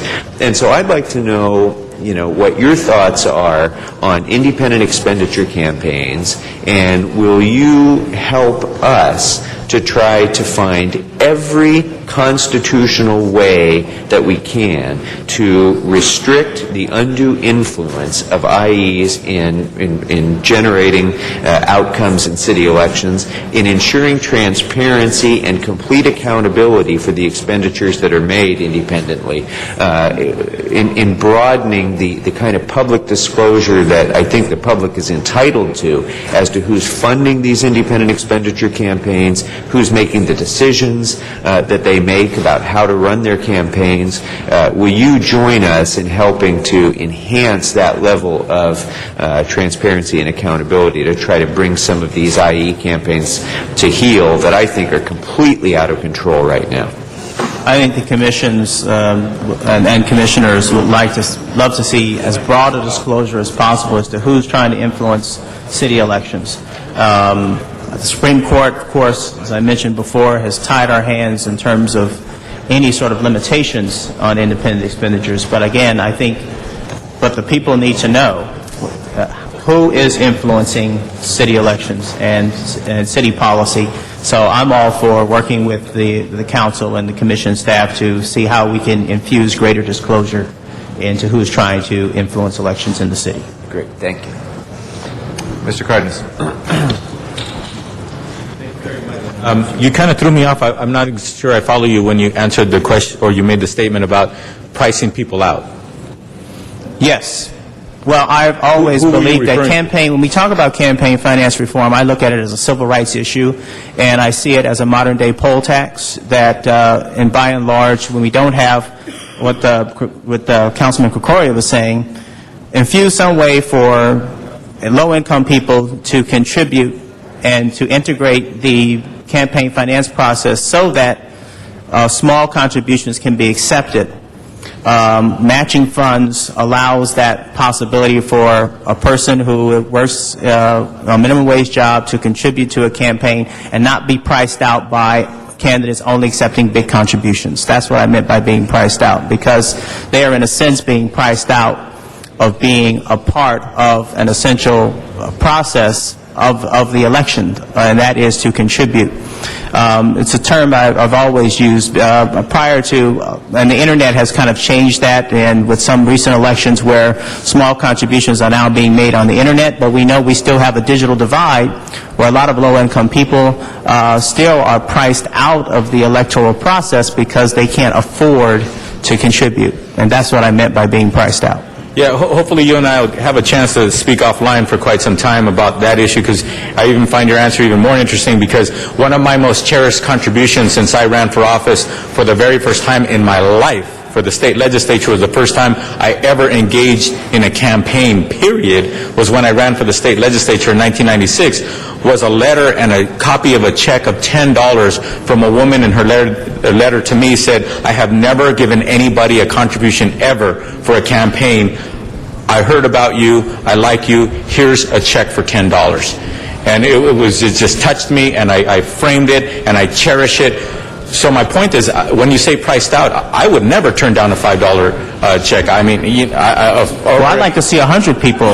You have 100 stories just like that. Exactly. But the thing is, you said something kind of interesting where somebody running for office wouldn't accept small checks. And that has happened in the past, where checks were returned because they were not big enough. Wow, that's amazing. That's amazing. I find that disrespectful to the contributor, because the fact of the matter is, if somebody gave me $2, maybe to that person that $2 is worth more than the $500 check that somebody else gave. To me, that's just very disrespectful to the contributor. I appreciate your perspective. And to the person who wants to be involved in the democratic process. But I'll push my button again, because I have a couple of more questions for you. Okay, so he'll give me my last 3 minutes. I guess nobody else pushed their button. And one other thing is my compliments to you. I think one of the reasons why so many of us are pushing our buttons is because you have some fascinating answers. You really care about what you're doing. You're very on top of the issues, and obviously you think about them beyond just being in the meetings. So congratulations on your professionalism that you bring to being a volunteer for the city. Here you're spending all this time and energy and your intellect, etc., and we don't even pay you. So I want to take the opportunity to thank you so much for your professionalism. But the thing is, the question that always, I think, needs to be put into the context of any discussion on finance reform, campaign finance reform, is this. And the question is this. When it comes to wealthy candidates, can they be limited or capped as to how much they spend on their campaign? Supreme Court has said we cannot do that. We can't do that. And why can't we do that? What is the backdrop that keeps being challenged, and where is it that challenged, and what is quoted by the courts when that comes up? Supreme Court considers that a free speech issue and a limiting of free speech. Constitution of the United States. That spending in itself is a form of speech. and money equals speech, which I tend to disagree with. I believe that money is a medium of exchange. It is not speech, and I disagree vehemently with the Supreme Court on that issue because I believe those contributions should be capped, and it allows wealthy candidates to buy elections. And I fought for that millionaire provision in the campaign and the McCain-Feingold law when I helped Senator McCain and Feingold pass that law back in 2002. But unfortunately, we have a court that continues to see money as speech. And until that is changed, we won't see much the reforms I think we'd like to see on these issues. So I think you and I agree that that is a fact of campaigns today that the courts have allowed. And therefore, if a campaign's going on right now this minute, if a person is independently wealthy, they can spend however much money they choose to on their personal campaign, and nobody can stop them. And they're not violating any rules or laws, correct? That is correct. Okay. So that being the case, that's the backdrop that really puts askew campaign finance reform when we're really not addressing them at all. And yet people are having to contend with and or compete with that scenario at any given moment should a wealthy person decide to register to run for a particular position and run against somebody that all these other laws are affecting how they do things, how much consternation and time, how much disclosure, how many checks they have to try to collect $5 or $500 at a time in order to compete and hopefully on as much of an even playing field that could be possible. So my point is that's always the backdrop that really gets me frustrated with campaign finance reform, because that one aspect is always out there and it advantages somebody who is not somebody you've been very concerned about, as you've expressed, which is people of lower income. Obviously that person is not of lower income and perhaps but has a completely different perspective than the people that they claim that they want to represent. Well, but in a public funding situation, lower income people can then help the candidate that's in the public funding system to compete with that wealthy person. We've seen in cases, I think in Arizona, where that law does exist, where Janet, I think it was, who was Janet Napolitano, who was governor at one time, who ran under the public system and was elected governor. So we've seen where I'm going to enjoy having a conversation with you because I happen to know some elected officials from that state, and what they've told me is, for example, to run in a contested race for the legislature here, most races are because it's 480,000 people each state assembly member represents, and senators represent over 800,000 people, and a contended race usually costs about $1 million minimum each in a contended race. Yet in a contentious race in that state for the legislature, it might cost maybe $30,000. So again, easier to get matching funds when you're only dealing with $30,000 per candidate per race versus matching funds in a jurisdiction where, the actual participation and involvement in dollars is by magnitudes of 10 or 100 times more per candidate.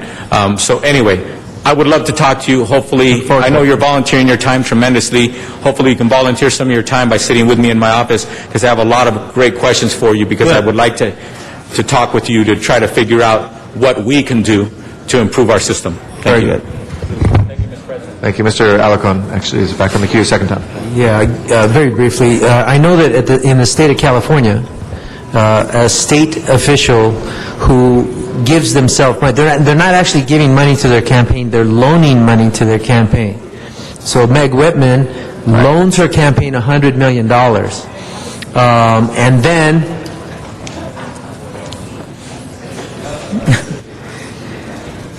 And then they can, after the campaign, they can receive contributions and collect 17% interest on top of what they loan themselves. So Meg Whitman, theoretically, giving herself $100 million, if she were to win, could then turn around and raise money of $117 million and make a 17% profit. And that 17% profit is about 5 times more than good businesses will take these days. And it's ludicrous. So my question is, do we have the same kind of provision in the city where if a candidate loans himself campaign money, can they raise money back plus interest? I have to look into that specific question. I know that, having read the Center for Governmental Studies report on candidate loans to themselves in their campaigns, that this was an issue that came up. I did not see where they talked about the interest, so I'd have to look at that and get back to you, Councilman. I don't know. Thank you. I'd be specifically interested in the interest. I don't mind, the interest part, as long as the Supreme Court does not allow us to. I do mind the idea of wealthy contributors buying elections. I think Mayor Reardon contributed $7 or $10 million to his campaign for mayor, and then he was able to raise it back. But I'd be particularly concerned about the interest. I don't think we have that provision, but if we do, we should stop it. I will look into it. Thank you. Thank you. With that, we now have the renomination before us. Colleagues, if we can please take a vote now. Madam Clerk, open the roll. Close the roll and tabulate the vote. 13 ayes. That is approved. Next order of business, we have one request from Mr. Alarcon to take one item out of order, then we'll go to public comment right after that. Sorry, my bad. We had two other commissioners first. Let's go through. I think the reports have now arrived. So let's the reports have been submitted. They're items 17 and 18, and that is the reappointment of Mr. James Zafiris and the appointment of Mr. Francisco de Vivo to the Industrial Development Authority. All right, Mr. Wesson, I'd like to recognize you. If I can ask both of the commissioner nominees to come forward. If I can ask folks to just move a little to the side, Mr. Turner. Well, thank you, Mr. President and members. In this morning's committee hearing, we had an opportunity to chat with both of these fine gentlemen. One is a reappointment. One is a new appointment. We found them to be dedicated, committed public servants, and the committee recommended unanimously that the full body of the council confirm their nominations.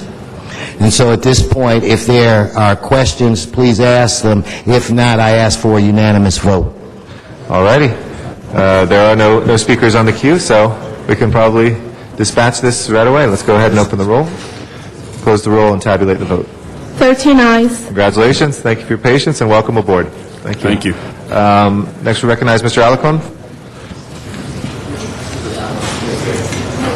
Okay. Make sure I have this thing. And after that, we will go to the public comment cards for our general public comment after Mr. Alarcon. Item 46, please. Members, I'm taking up item 46 from the podium because it is a resolution to recognize a historical event. And that historical event was the beginning of the Delano grape strike 45 years ago. But I am not here to recognize the historical figures that all of us have become accustomed to know, that all of us obviously know that Cesar Chavez led that strike. But what you don't know is that, and probably don't know, some of you do, but that strike was initiated by Filipino Americans working in the fields of Delano. 1,500 Filipino workers walked out 45 years ago today, and it was only after 8 days. Was it 8 days? 8 days of turbulence, fighting, and eventually police abuse that what we all know as the United Farm Workers, I should say the Cesar Chavez-led group, which was not the United Farm Workers at that point, joined in with the Filipino workers to create the United Farm Workers of America, and it was then that the grape strike took on the form that we all know. So we are here to present a resolution for your vote that would recognize those Filipinos who stood up to fight to improve the quality of working conditions, not only in Delano, but throughout the state of California, and, in fact, the United States of America. I intended to show a 2-minute clip from a documentary called The Delano Manongs, Forgotten Heroes of the UFW, but our system does not match with the CD that we have. I want to strongly recommend to those of you who have been champions of the farm worker cause to see this movie, again, The Delano Manongs, Forgotten Heroes of the UFW. Marissa Arroy, who is the young Emmy Award-winning filmmaker who made the documentary, could not be here with us today. I did want to acknowledge her for her work. One of my staff members saw this documentary. It's about an hour long, and came to me and asked me to introduce this resolution to recognize those people who initiated the Delano grape strike. So I'm very proud to come before you today to request your support in adopting the resolution before you, declaring September 8th Delano Manongs Day in the city of Los Angeles. And I understand Manongs is essentially, it's an honor, sort of like Don in the Spanish language, Don Juan or something like that. It's an honor to be named or to be called Manong. On this day in 1965, the Agricultural Workers Organizing Committee, AFW-CIO, a union organizing committee established in 1959 and composed mainly of Filipino-American workers, met at the Filipino Community Hall in Delano, California, and decided to launch the Delano Grape Strike. The strike was a labor action initiated by approximately 1,500 Filipino-American farm workers to bring attention to the plight of farm workers in the table grape fields of Delano and across California. The strike was led by a number of individuals who had gained a lot of experience in organizing labor campaigns in the agricultural fields, if not only California, but up and down the West Coast. Filipino-American labor leaders such as Philip Veracruz and Pete Velasco joined with Larry Itliong to spearhead the strike. They worked very hard to convince and recruit Cesar Chavez, Dolores Huerta, and the National Farm Workers Association to join the strike. After the passage of 8 days and a number of brutal and physical encounters from the growers to break up the strike, Cesar Chavez Union voted on September 16th to join the strike. The strike lasted more than 5 years and brought significant victories for farm workers across California. In 1966, the two unions merged to form the United Farm Workers Union, with Cesar Chavez being appointed director and Larry Itlong assistant director. Many of us have had the opportunity to learn about the life of and work of Cesar Chavez. Some of us have even had the great fortune to meet him in person and march side by side with him. However, many of us have not heard of Larry Itliong, Philip Veracruz, Pete Velasco, and countless Filipino leaders who helped launch one of the greatest movements in U.S. labor history. The soon-to-be-released documentary, The Delano Manongs, Forgotten Heroes of the UFW, does a superb job in describing the life and work of these individuals.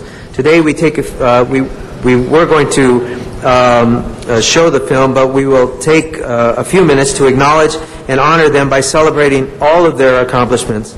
I'm very glad to acknowledge the presence today of Larry Itliong's son, Johnny Itliong, who is joining us today. And he does have a public comment card in, so at this point I would like to ask him for his comments. Thank you. Johnny Itliong.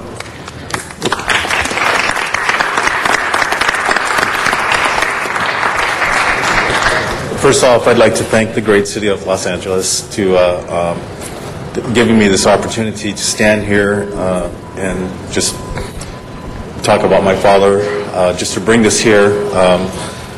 My father, to me, was a great man, a great leader, and a great organizer. And it's been done an injustice to him to not be recognized as some of our other great leaders, such as Caesar. He get a little bit nervous here. He did a lot for a lot of people, and throughout his whole life, he served this country and loved this country. And I just hope that we're able to pass this resolution and start the beginning of this historical moment and be able to put it in our history books so our children can read. I definitely would love my children to see this and read it and understand it. Thank you. Thank you very much. Finally, I'd like to recognize the many people who helped assist our office in putting this presentation together. Cecilia Ramos, President, Historic Filipino Town Neighborhood Council. Gerald Gubatan, who played football with me in the Coliseum, and is a founding board president of Phil-Am Arts. Rose Ibanez, board president of the Filipino American Library. Joel Jacinto, executive director of SIPA, Search to Involve Filipino Americans. Francine Redada, Filipino American National Historical Society. Jorge Prado, president of the Historic Filipino Town Chamber of Commerce. Ben Aranda, president of the Rotary of Hispanic Filipino Town. Aquilina Soriano Versosa, executive director of the Filipino Workers Center. David Raquello, I'm not sure, president of the Rampart Village Neighborhood Council. Erlinda Sorati, a member of the Greater Echo Park Elysian Neighborhood Council. Council, what we are doing today is recognizing once again Filipino Americans for their tremendous fight that they engaged in to change the way we viewed the food processing in America and treating American workers. It is very similar to the way Filipino veterans have been ignored for their contributions during World War II. And I ask that the City Council, especially those members, Mr. Garcetti, Mr. Cardenas, who have large concentrations of Filipinos, I would invite you to contact the documentary filmmakers to exhibit this film in your districts, especially for the Filipino community, but others who are unaware of this. And with that, thank you so much as I anticipate your support. Thank you very much. We did have 3 other public comment cards.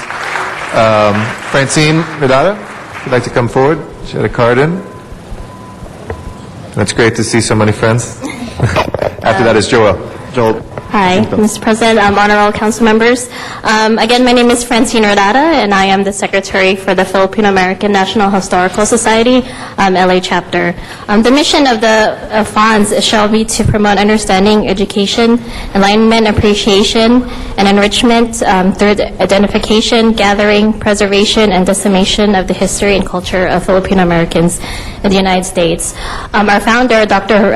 Fred Cordova, we actually call him Uncle Fred, was actually born in Selma, California, and is the son of a farm worker. In 1983, Uncle Fred and Auntie Dorothy actually wrote this book called Filipinos, Forgotten Asian Americans, a collection of photographs and essays about the Filipino experience in North America. And in this book, there were many photos of Filipino American manongs in California. I had actually first read this book of Forgotten Filipinos during college, and it was my first memory of actually learning about manongs in California. I was also a program coordinator for the Cesar Chavez Foundation back in 2008, and one of my responsibilities was to teach teachers and train them about the Cesar Chavez and the farm worker movement. There were actually a little description of how Larry Talong was also part of this movement, and coming to support today is one of the reasons why I'm here. In 2010, we were reminded again of the importance of how manongs contribute to the farm worker movement, again in Marissa Arroyo's documentary that was mentioned before. And this focus of the life and legacy of Larry Talong is a warm reminder of the Filipino Americans who were also along the front lines with Cesar Chavez. There is this old Filipino saying in Tagalog, which roughly translates, "He who does not know the history does not know where he's going or going from." Do not let the contributions of the Delano Manongs and other Filipino farmers be forgotten, but let them be remembered for many generations to come. Thank you. Thank you very much. Joel? And then Gerald will follow.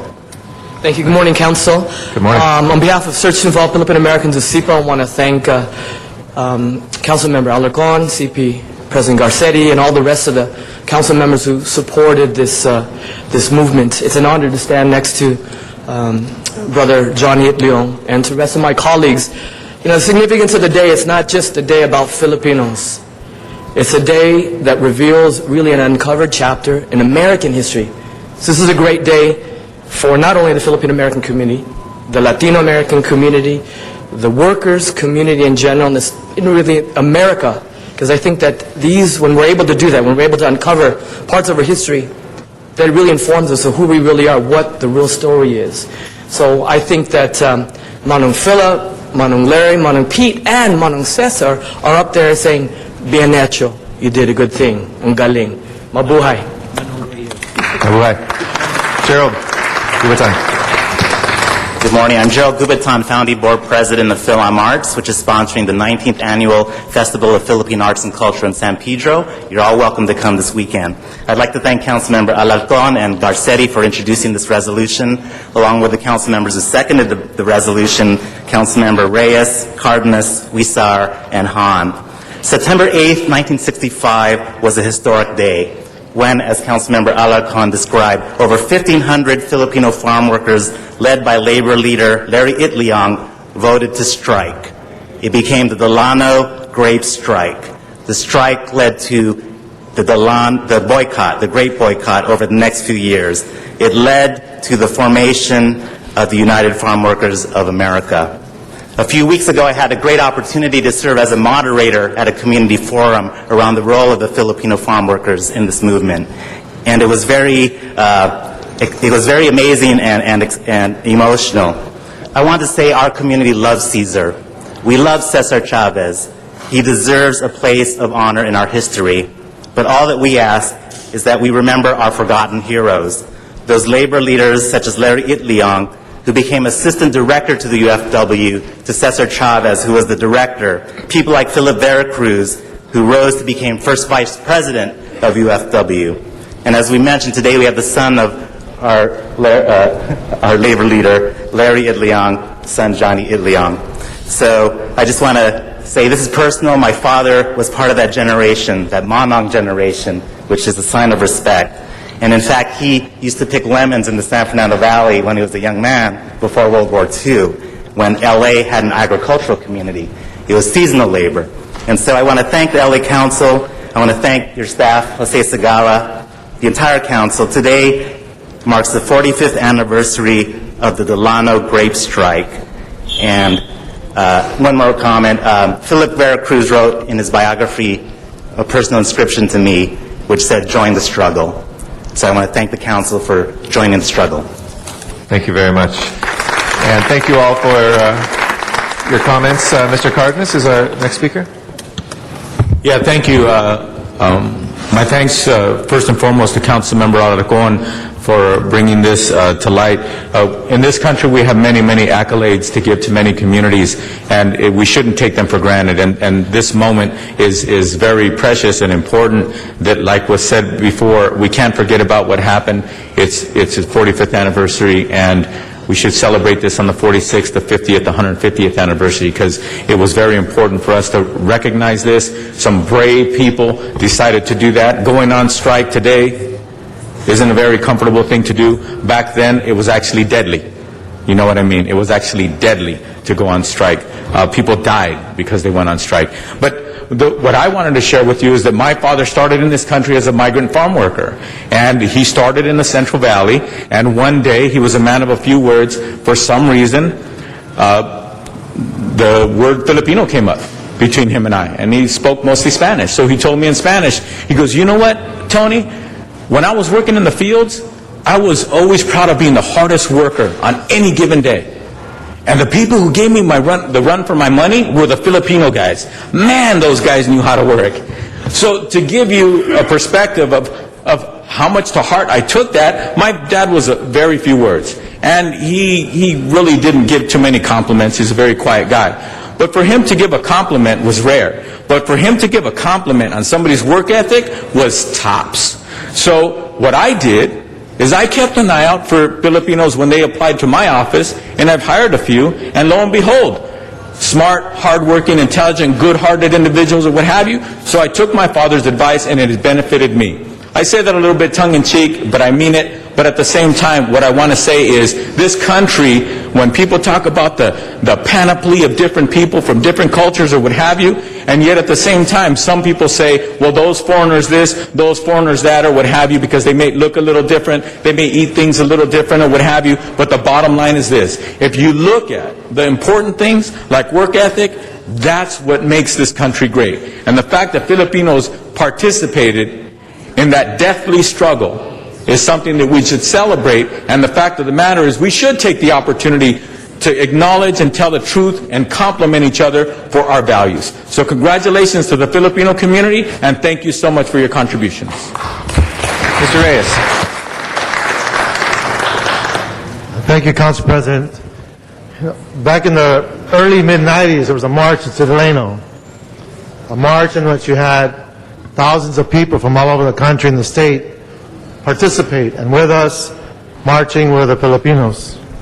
And the history that I learned as I walked in this march with my brothers who are in this struggle was just amazing, because that's a detail we don't hear about in our history books. So it's important to have this day today, because now we can celebrate it, let the younger generations understand the level of sacrifice that was made by the Filipino community. And I'm extra proud to be able to stand here and hear Gerald Kubutan speak, because I know he's one of the leaders who act by his behavior.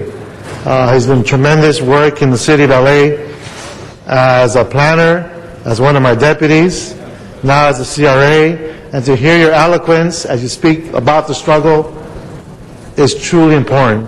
And I'm hoping that more leaders can emerge and speak to these issues in a way in which we can literally embrace the sacrifice that was made by workers that make this country great. So I thank you for that opportunity. Thank you, Richard, for making this happen and for allowing us to teach our younger ones the significance of that sacrifice. I thank you for that. Mr. Rosendahl. Thank you, Mr. President. I, too, first want to thank my colleague for bringing it to our attention. I don't think people realize that the Filipino community was in the vanguard of the Grape Strike. That is amazing.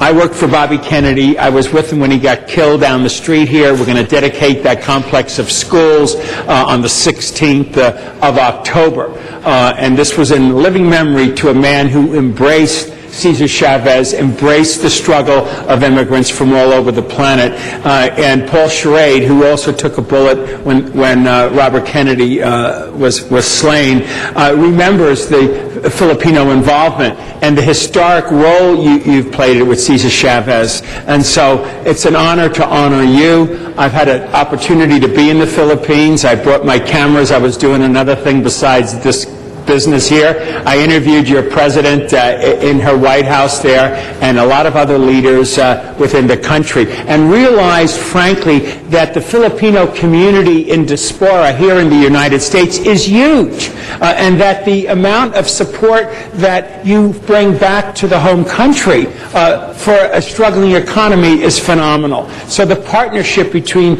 Los Angeles and the United States and the country of the Philippines is strong, and thank you for giving us more history today that even made it more impactful. Bless you. Thank you. Thank you very much. And we appreciate everybody's time, and it's a real honor to have you here and to declare this day. So let's make this official, and let's open the roll, close the roll, and tabulate the vote. 13 ayes. Congratulations. Yes, Mr. Alarcon, congratulations.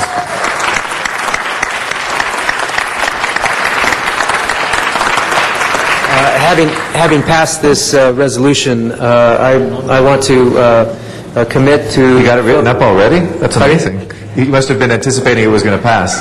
I had, yes, my staff does amazing work. But I wanted to not only present this resolution to Larry Idrion's son, Johnny, but to make a commitment that in my community where St. Genevieve High School, where I attended for a couple of years, which is actually in Tony's district, is now 80% Filipino. When I went there were probably five or six Filipinos. Now it's 80%. They recently won a National Character Award, which is the award that was created after the Columbine shootings. And there, it's an amazing school. But I make a commitment to show this film to the Filipino community and to others in our community so that they understand the history of Filipinos, which is one of the fastest growing communities in the city of Los Angeles and certainly in the San Fernando Valley. So with that, I'd like to present this resolution declaring today Delano Manong's Day to Johnny It Leong.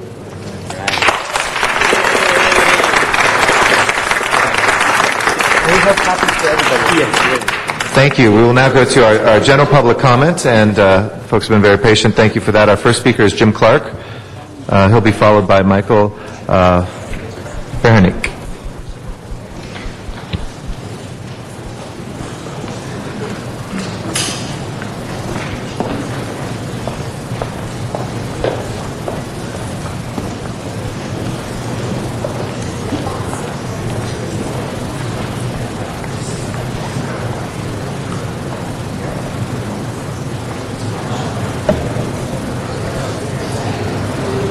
Ready, Mr. President? It's a Lincoln-esque look. It's very cool. It's coming off soon, so enjoy it while it's there. Go ahead, please. Jim Clark with the Apartment Association of Greater Los Angeles, representing 25 to 30,000 owners and managers of affordable housing here in the city of Los Angeles, close to 350,000 units. Just here to admonish the council and remind them that after 4 years, the rent study recommendations will be coming back from LAHD and the mayor's office. We're hoping next week. We're hoping for a couple of weeks for a cooling off period while we absorb the information and the recommendations. We want to make sure that we have a couple more meetings before it comes back to the committee, HCED, hopefully at the end of the month, but wanted to at least mull things over, talk to a number of you, invite you to put together, and we've already done this with a number of you, put together groups of apartment owners to talk about their issues personally, so you can hear from them, not me, the man with wearing the suit, but real mom and pop owners out there, and hopefully come to the table with something that's balanced and fair. The pendulum, we think, has swung too far to one side, and we want to see a balanced and fair program. Thank you for your time. Thank you very much, Jim. Michael Ferhanick is our next speaker. After Mr. Ferhanick is Noel Weiss. Hello. Thank you. Thank you for your patience. My name is Michael Ferhanick. I represent the California Apartment Association. I'm the president, as well as Starpoint Properties. I'm here to talk about the RSO issue. Just want to give you guys a little bit of facts and information. We are committed to providing quality housing to the city of Los Angeles, and I say we are very, very committed. Our workman's comp costs have gone up by 20%. Our health insurance costs have gone up by 15%. Our trash dump fees have gone up by 10%. Our utility fees have gone up by 5%. Our rents have gone down anywhere between 15 to 20% across the board. Our vacancy rate has gone down 3 to 4% across the board. RSO units are very old units. They need a lot of TLC. We have plumbing, electrical, windows, boilers. There's a lot of infrastructure work that needs to be done to these units. And without any kind of increase, these units we're not going to be able to do work on these units, and they need it very badly. There were a lot of RSO units that were bought in the 2006-2007 year. Based on these units were bought with a 3% increase based on loan covenants. If the owners cannot meet those loan covenants with those increases, those units will go to foreclosure. We will be sitting down with all the council folks, going through facts, going through numbers, and I think you guys will come to the conclusion that you'll make the right decision. Thank you. Thank you very much. Noel Weiss is our next speaker. After that is Ankar Patel. On this issue of affordable housing, I think doing business as usual really should not be the case for the City Council. You're not getting anywhere. We need, basically, again, openness and transparency. This idea, and I don't begrudge the landlords, this idea of meeting individually with council members, fine. But I think the use of our charter, a 908 commission, by the neighborhood councils, the city council can basically mandate that. That's going to give you the data, that's going to give you the facts. You're not going to be able to make policy in 1 hour HCED committee meetings. It's just not going to happen. Now, more importantly, since we're talking about affordable housing, I think we need to talk about SB 1818. Why? Because I think we're destroying more affordable housing than we're creating, although what I think doesn't matter. What matters are the facts. And the facts are, we don't know. And the reason why we don't know is because Mr. Reyes is sitting on the motions filed by Mr. Krikorian, filed by Mr. Koretz, to basically ask planning, ask housing to come together with the information. I call again on Mr. Reyes in his committee to at least schedule a hearing on these motions. One was what Mr. Rosendahl referred to earlier. It was a motion that was passed by the council in February of 08. It mandated in February of 09 that data be forthcoming before the council. The council has not even requested it. Mr. Weezar made a similar motion. That was passed. No information. Mr. Weezar made a motion in April of 09 as a follow-up of my request to have Mr. Reyes hear that. Again, it's been sitting in this committee for a year and a half. It's not right. Finally, we have Mr. Krikorian's motion, we have Mr. Koretz's motion that basically says we need another handle on this, which is the incentives, the concessions, do they need them, or are we just going to be speculating again on the backs of these communities? It's not right. Now, I don't begrudge Mr. Krikorian and Mr. Koretz. They're new. The only way to get it out of Mr. Reyes' committee is file a Rule 54 motion. Well, you know what? Who's going to do that? Who's going to risk upsetting Mr. Reyes? Anybody? No, that doesn't happen, which is why, in my 9 seconds left, I think what we need to do is have a new rule. And the rule is every 6 months, the motions come back before the City Council as an ordinary course of business. Thank you. Thank you. Ankar Patel is our next speaker. He'll be followed by Ryan Minier. Ankur Patel from Chatsworth, right? We talked about reforming our elections, very important topic. It was actually a good conversation. I appreciate it. But the focus was on money. The focus should be on voter turnout. We know the voter turnout's below 25% in almost every single one of your elections, in every district. That needs to be worked on. And throwing money at it is not the solution because we've been throwing money at it for a long time. Voter turnout's a tricky issue, I know, but perhaps we could focus on that as opposed to raising money, or at least spend some time on voter turnout. I don't think anybody on this board is Muslim, but in protest of the planned Quran burning in Florida, right? That's pretty dicey. I would think that an appropriate response from the American Muslim community would be to have a Bible reading, right? You go out there and you read the Bible while they're burning the Quran. Take the moral high ground, right? That was what a proper American does, right? The high ground is a good place to be. Now, LA Clean Sweep claims the high ground, right? Councilman Smith defended not having any of his doings on the calendar for the last 2 weeks because he's on vacation. Acceptable, kind of. But what about the next 2 months? It's still an empty calendar. You haven't put anything on there. Now, maybe you or your 20 staff members don't know how to use the internet.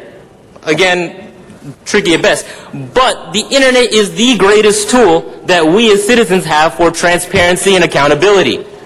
Go to lacleansweep.com if you want to hold your government accountable, learn about your leaders, what's going on. LA Clean Sweep is a political action committee formed off of SLAP, Saving Los Angeles Project. And we are trying to bring all the disparate elements of Los Angeles together, business, environment, Muslims, Christians, Jews, Hindus, and focus on those issues of transparency, of clean air, of transportation, all these issues that we can get behind. Check out lacleansweep.com. Thank you, Ryan Minier is our next speaker. Then Phyllis Doherty will follow. Oh, I'm sorry, and just while you're coming up, For clarification to the people watching, the Ethics Commission doesn't engage, it's not part of their mandate or responsibilities, they don't engage in voter turnout. So that's probably why we didn't bring it up. The city clerk's office handles the elections mostly, so, but thank you. Ryan Minier, Executive Director of the California Apartment Association Los Angeles Division. California Apartment Association has 17,000 members throughout California, representing 800,000 units, 65,000 of those units here in Los Angeles. Also on behalf of the Los Angeles Housing Council, we are a group of apartment owners, maintenance workers, other business groups such as VICA, Central City Association, the LA Chamber, coming together to provide affordable housing to the city of Los Angeles. We are looking forward to the RSO report and working together with the council, and we hope the council also considers the impacts that rental housing has on the city's general fund as far as tax revenue, property tax revenue, utility users tax, and business license taxes, and also the thousands of jobs that rental housing the rental housing industry provides to the residents of the City of Los Angeles. Thank you for your time. Thank you. Phyllis Doherty is our next speaker. After that will be Daniel Wright. Good morning. Good morning. I'm honored to be here for several reasons this morning, including historic Filipino town. Thank you for the honor for all of my neighbors. Phyllis Doherty, I'm also a member of AGLA, and I am one of the very small owners, and I want to urge you also to think about the people who only own a few units when you're considering the RSO study. You're basically putting us out of the market. We're unable to buy a few small units. They're usually in our community. We want to fix them up. We have the greatest interest in the best quality for our tenants and for the entire community because we live there. And anything that hampers us from being able to invest in these and keep them up basically depreciates the entire community. So I do want you to think about that. I have something else, another reason I'm here that I want to share with you today about Assemblyman Portantino, who has done something very, very wonderful for the state of California without costing a cent of money. A few of you that are in the state legislature may remember that in 2001 with Senator Ed Vincent, I brought in a bill that would allow the abandonment of animals to be a penalty to be placed in the DMV manual and on 20% of the driver's tests. This year I approached Assemblyman Portantino, and we accomplished the same thing without it having to go through the legislative process. But as of 2011, in our California driver's manual, also there will be the reminder to everyone who gets a driver's license not to leave a dog in a hot car or in any vehicle where it might be unsafe. That means that billions of dollars worth of education to every generation to follow us in regard to abandonment and dogs in hot cars. We matched it with the children in hot cars. I did articles on both. And it's a great accomplishment. I want to thank you. And Arizona is going to do the same thing through Senator Amanda Aguirre. So we are going to try to get this across the entire United States. But Assemblyman Portantino really needs to be thanked. Thank you. Daniel Wright is next. After that is Arnold Sachs.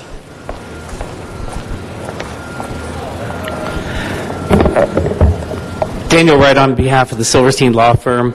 Council members, yesterday our firm submitted to the Public Integrity Unit of the District Attorney and gave 17 copies to this council's for your review, a complaint urging investigation of a misleading purchase and sale agreement entered into between Slauson Central LLC and the unregistered entity called called Slauson Central Partners LP. According to the signatures on that June 3rd, 2005 purchase agreement, the partners are Curtis Fralin, general partner, and Juanita Tate, limited partner, in their individual capacities. In later amendments, Ms. Tate's daughter, Noreen McClendon, is the limited partner. Years of CRA staff reports to this council state that Slauson Central Partners LP is a, quote, joint venture of concerned citizens of South Central Los Angeles and Infinity Redevelopment, close quote. But this council can see in Exhibit 5 to our letter that the buyer is not such a joint venture. It is between two individuals. We can find no record that Slauson Central Partners LP is a valid registered entity in the state. As shown in Exhibit 2 of our letter, on the same day of the illusory purchase and sale agreement was signed, concerned citizens and Infinity formed a partnership under a different name, Slauson Redevelopment, to own and operate the retail project at Slauson Central. The interesting question for the CRA board is why was this partnership formed on the same day but not the buyer who signed the purchase and sale agreement? How can CRA project manager Jenny Scanlon explain why she has never caught this glaring discrepancy? There are disturbing irregularities in the contracts on Slauson Central project. The time has come to investigate and explain these irregularities to the public. I hope that you've had an opportunity to look at the exhibits. They are damning. Thank you, Mr. Wright. Our next speaker is Arnold Sachs, then Tracy Chavira.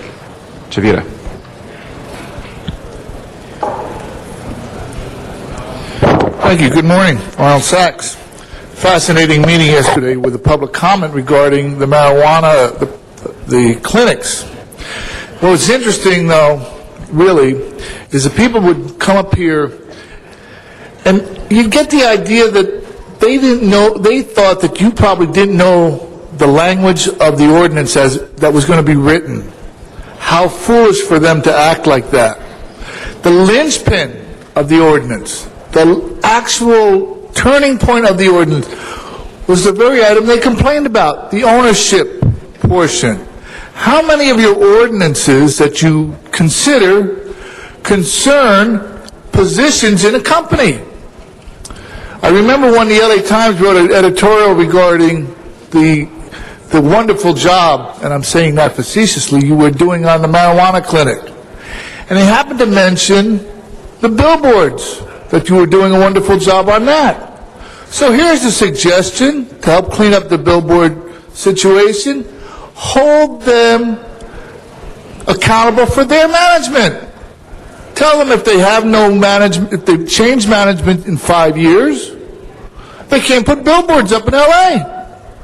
It worked for the marijuana initiative.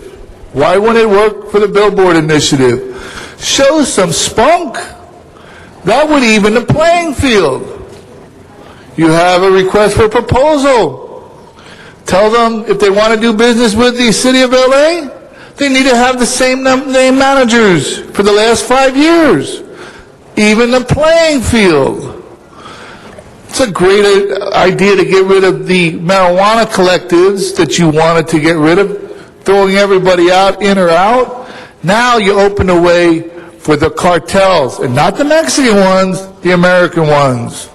Great work. Thank you. Tracy Chavira is our next speaker, and then Richard Otterstrom. Good morning. Tracy Chavira, Central City Association. I'm here to speak on the rent stabilization ordinance. We support what was said by the California Apartment Association, but I'd also like to highlight that, thank you, that RSOs are some of the oldest units in the city. And without apartment owners' ability to increase rents slightly for repairs and improvements, there won't be any repairs and improvements. And it makes it more costly for apartment owners in the future to make those improvements. It's also the end user, the tenant, who suffers. Today I speak for CCA as well as VICA and the LA Chamber. They weren't able to be here.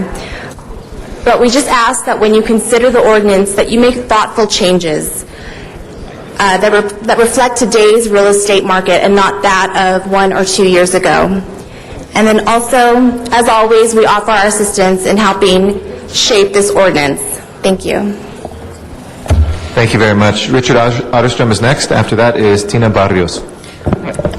Council members, I'm Rick Otterstrom. I'm wearing my classic AGLA t-shirt today.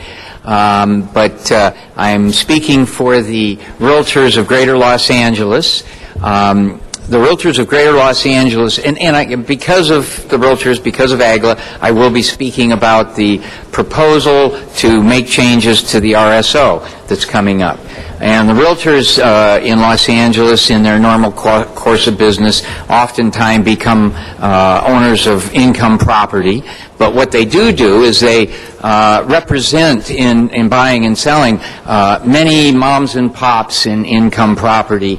And we all know that the moms and pops, they don't really participate in pass-throughs. They're not sophisticated. It's a tough thing to go to the city and do pass-throughs. They depend on the rent increases that are provided by the rent stabilization ordinance on a yearly basis.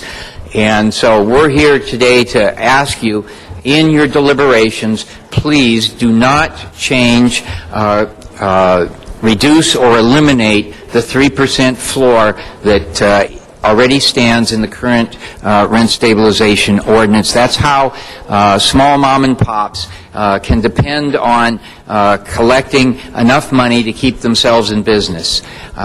In fact, if possible, it would be nice to see that number go up a little bit. Thank you for your time. Thank you, Richard. Our next speaker is Tina Barrios. After that will be Marta Escobar. Well, yes. Good morning, everybody. My name is Tina Barrios. I worked at 2000 Avenue of the Stars for 3 years. Recently, I was unexpectedly laid off. I'm a single mom with 2 kids. My son is 9 and my daughter is 7. I live with my kids and my parents. Now that I don't have a job, I'm afraid that I will not be able to pay rent buy food or buy school supplies for my kids. My biggest fear is to end up with no home, just like I did 8 years ago when my ex-husband left me. And recently my son asked me if we're going to end up in the street again. And I had to say no, but I thought I was lying to him because I really don't know what's going to happen. I think that JP Morgan Chase is being selfish. Recently I saw an advertisement from them in the LA Times, and they say they're investing in children. And my question to him is, what about our children? They don't count? They're giving out billions in bonuses to their people, but leaving us without a way to support our children. I thank everyone for their support, but what we really need is our jobs back. We are asking JP Morgan Chase to please think about our family's future, and our family's future is the well-being of our families is in their hands. Thank you. Thank you very much. Marta Escobar is our next speaker. After that is Mike Garcia. And thank you for your patience as well. Can we please have translation? Yeah. Well, thank you. She's coming right here. Buenos días.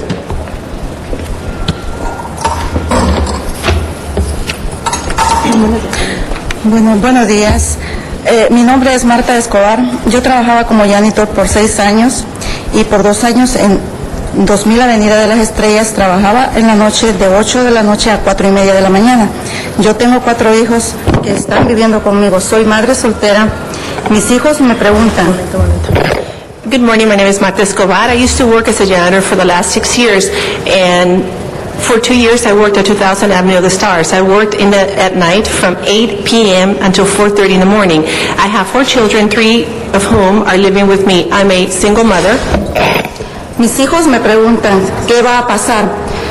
Saben que ahora que no tengo trabajo, no hay para comprar comida. Digo a ellos, primeramente Dios, tengo fe que no regresen el trabajo. Al mismo tiempo, me siento frustrada porque no estoy segura.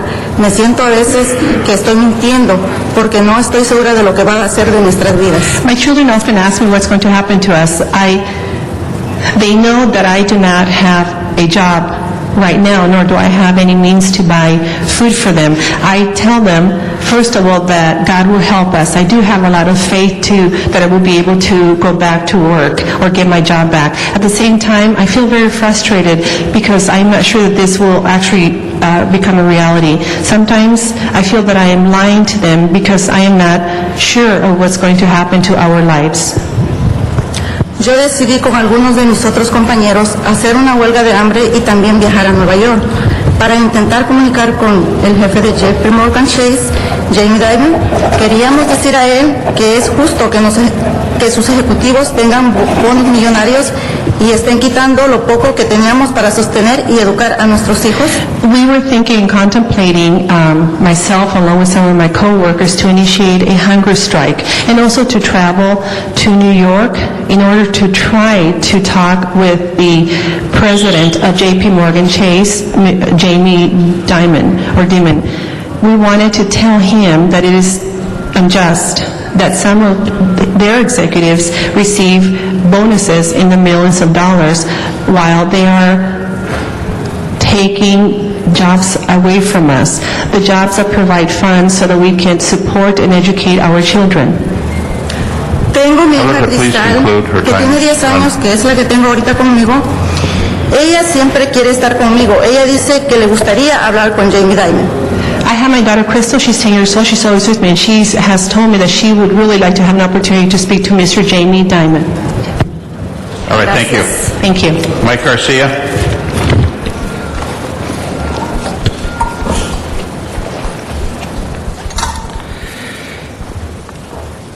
Hello, councilmen and councilwomen of the distinguished honorable city council.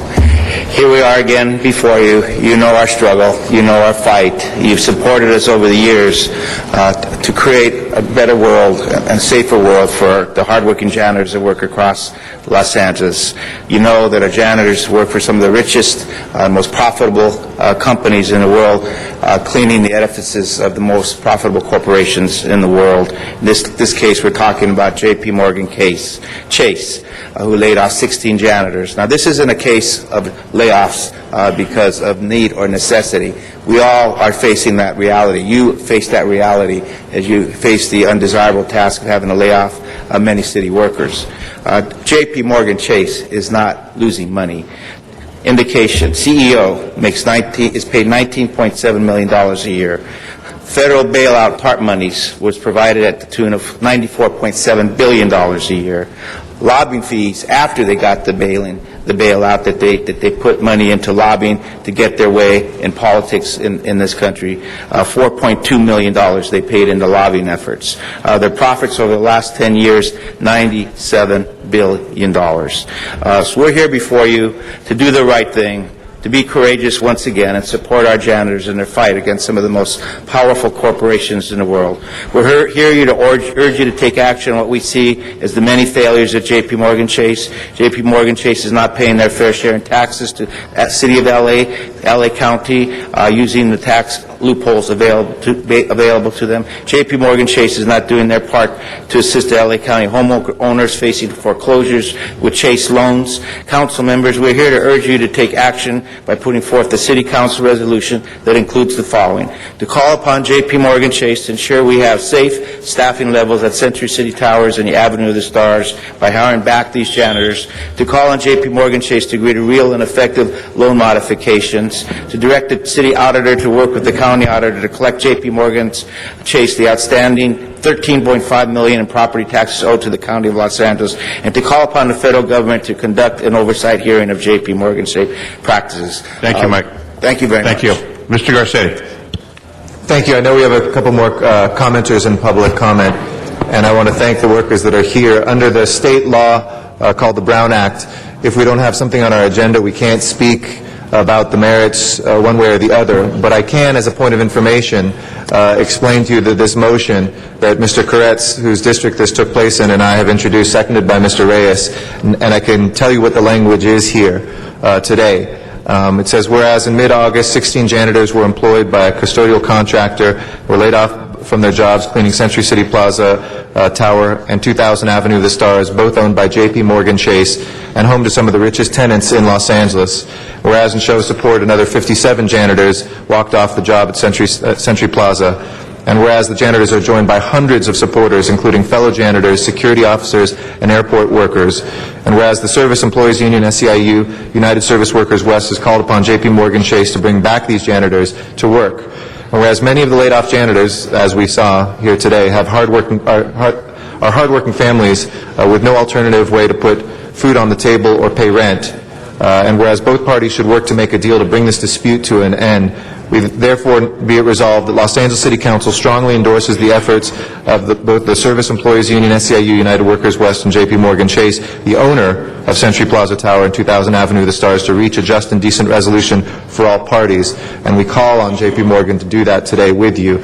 So this is something that we will have before the council very shortly, but we are introducing it today. So we wanted you to know that coming here today, that we've talked with Mike Garcia over this weekend. Mr. Koretz and I are co-introducing this, and we look forward to that debate when it comes here in just a little bit. It'll probably be at the end of next week. Okay? Thank you very much.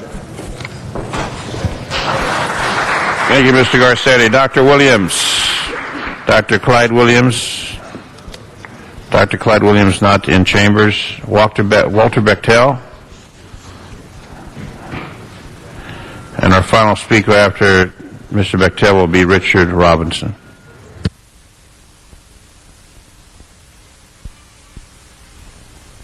Can you hear me? Is this working? Okay.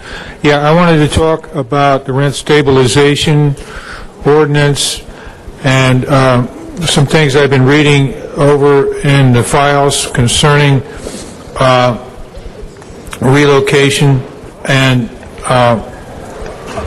I want to say, if you're going to do anything as far as the rent stabilization ordinance, we would hope that you would infuse something as far as a guarantee of the rent for anybody, these people who are being displaced. I read the original motion there concerning the Lincoln Place apartments in 2006, and one of the things that said there, the concern that Wendy Gruhl had and the other people that made the motion, was that people who were being displaced were having their rents doubled or tripled, and that's exactly what you did to us at the Ford Hotel. We were all displaced, and now all our rents are doubled or tripled. And we were hoping that you weren't going to, we thought with the motion that you made, you were never going to do that to anybody, but apparently that's only, it appears to be only for people over in Santa Monica. So I hope that you would take the decision in the Lincoln Place Apartments case versus the City of LA and try to see a modification of rent stabilization or whatever you can do to guarantee our rents and anybody else. As far as upgrading the properties or fixing the properties here, I don't understand how you feel that a cooking facility and a full shower is good for people who are mentally disabled, that these people can't even change their own clothes, let alone cook their own food. That just doesn't make sense. Thank you. Richard Robinson, our final speaker on this matter.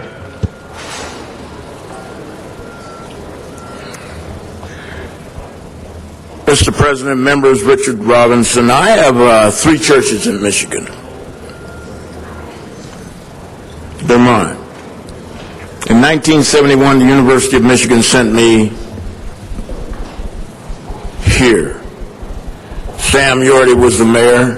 Mr. Bradley was sitting here as a city councilman. The Troika, which replaced that right-wing government, Ed Roybal, Kenny Hahn, Tom Bradley, approximately 40 years ago, right here at this horseshoe, turned this city around. I can't even begin to say what I've seen because it can't be said in 2 minutes. But let me say this. Those 3 slaved to build what is, 40 years later, the most dynamic city in the United States of America. I came here dreaming.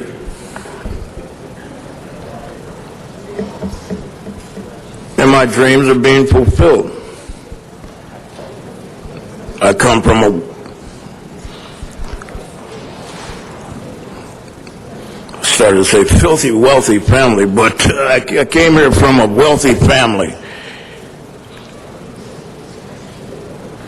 What you have here is the beginning of fantastic opportunity. Thank you. Thank you. That completes our public speaker time. Well, let's go to number 48, Mr. Clerk, please. Number 48.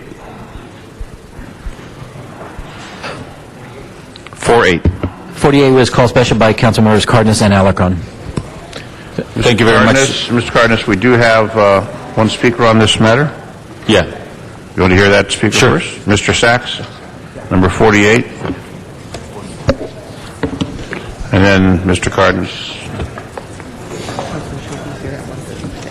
Oh.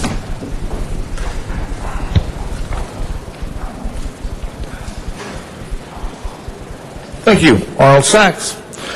As in yesterday's council meeting, you had some concerns regarding this request for proposals. So I bring up again the point regarding the management staffing of the companies that want to do business with the City of LA. If you can create an ordinance that reflects on the management of the marijuana clinics, then include it in your request for proposals. Make it simple. It could be the dawning of a new way of doing business. If you change your managers and pick a time frame based on the marijuana clinics, let's say 3 years. Let's say if you change your managers within those 3 years, then you can't do business with the city of LA. Think how many opportunities it would open up for small businesses, because small businesses tend to have the same managers. Thank you. Mr. Cardenas. Thank you very much. Yesterday, my recommendation is that we send it to committee to involve a larger discussion. In talking to the author of the motion, Ms. Perry, perhaps that larger discussion belongs in another motion, an expanded motion or what have you. So on this particular motion, as I mentioned yesterday, I support the original motion, but what I'd like to do is add a friendly amendment that the motion as it stands right now would be to send it to the city attorney's office so they can draft the language relevant to whether or not an entity that is applying in an RFP process disclose whether or not they've sued the city in the last 24 to 36 months. I'd just like to add a friendly amendment that we include that also, that the documentation and/or information be also provided in the process as to whether or not the city has sued that entity in the last 24 to 36 months. Ms. Perry, my apologies. Mr. Cardenas to come up first on the queue. Ms. Perry. Okay, thank you very much, Mr. Chair, and yes, Mr. Cardenas and I did speak, and I understand that there was a lot of discussion about this item yesterday in council, and that it was continued because I was not here yesterday. As many of you know, the city is often the subject of lawsuits brought by entities that currently have or are seeking contracts with the city, and while anybody has the right to seek redress of perceived wrongs through the court system, the city, I believe, has the right to full knowledge and disclosure of such lawsuit activities by entities seeking to do business with the city, and the city needs to develop and implement a disclosure system for persons or entities responding to city requests for proposals or otherwise those seeking a contractual relationship with the city. The Budget Committee directed the CAO and the city attorney to report with recommendations for instituting a new disclosure provision to be put in all city RFPs, including RFPs released by city proprietary departments, such as a provision that would request RFP respondents to disclose if they've sued the city in the last 24 to 36 months and any related information. So Mr. Cardenas' proposal I consider to be a friendly amendment, and I would just like to close by saying for the sake of disclosure and to avoid any conflict of interest, and my further concern that there are times when organizations have used information obtained by being a city contractor and often have sued the city later. So I would like to adopt the Budget and Finance report to be adopted with this friendly amendment by Mr. Cardenas, so the implementation recommendations can then be considered by full council after they've been drafted by the city attorney. Thank you. Mr. Alarcon. Yes, Ms. Perry, I rose yesterday to not to disagree with the notion, but that I would have concerns about to what end. The implication here is that if somebody has sued the city, that it could negatively impact, or maybe it's an inference I take, but that it could negatively impact their ability to get another contract with the city. And I was concerned that could be a legal problem down the road. And I don't know that it would. So I was hoping that we could get some kind of legal analysis as to assure that, or to come up with a justification for why we need this information. And the way the motion is written, it just leaves that question open. It just says for knowledge, but knowledge for what end? To ding them on their bid or on their proposal, or I'm not exactly clear what our goal is. I think our city attorney may have a comment on that. Just as a suggestion, our office, in drafting the implementation recommendations could also include a legal analysis, and then on its way back up, it could be referred to the several committees that were requested. I would offer that in the form of a friendly amendment. That's fine. Yeah, Okay, thank absolutely. you. So In addition again, to Mr. Cardenas. Mr. Cardenas has a friendly amendment, Mr. Alarcon has a friendly amendment. I consider them both friendly, and I think we should include them and adopt the Budget and Finance Report as amended with their friendly amendments. And another friend is Ms. Krikorian.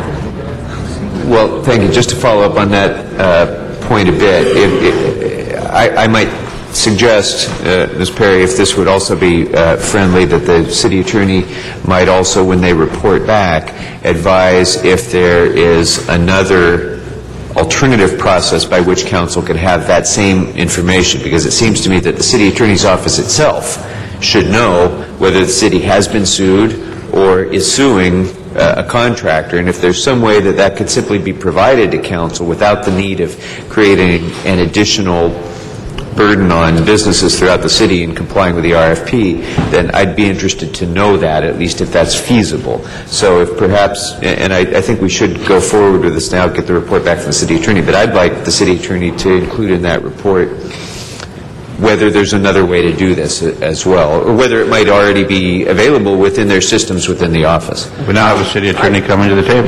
Can I respond? Ms. Perry? This is only contemplated as simple disclosure language. That's all it is. It's not any more complex or nefarious than that. And I think your idea is fine too. But really, it's just that simple. And to get an analysis back would be absolutely fine if that would bring an added measure of comfort. But I do think that to be able to systemize or include standard language in every RFP so that when people know they're responding to an RFP, everyone is treated the same way and that it's executed in the same fashion so that it doesn't cause us to be challenged on that issue. That's really all I'm seeking. And I understand that. I often hear from businesses that it's kind of a... I don't see it as an anti-business issue. What you're talking about is a conflicts check, and obviously the city attorney... No, really, it's not. What I was going to say is that we often hear from businesses that it's kind of the death of a thousand cuts as we continue to... Well, I'm not really sure... If I could just finish my point, and then we can move on. Each additional thing we add to RFP requirements is an additional inconvenience. It may be a small one, but it's an additional inconvenience.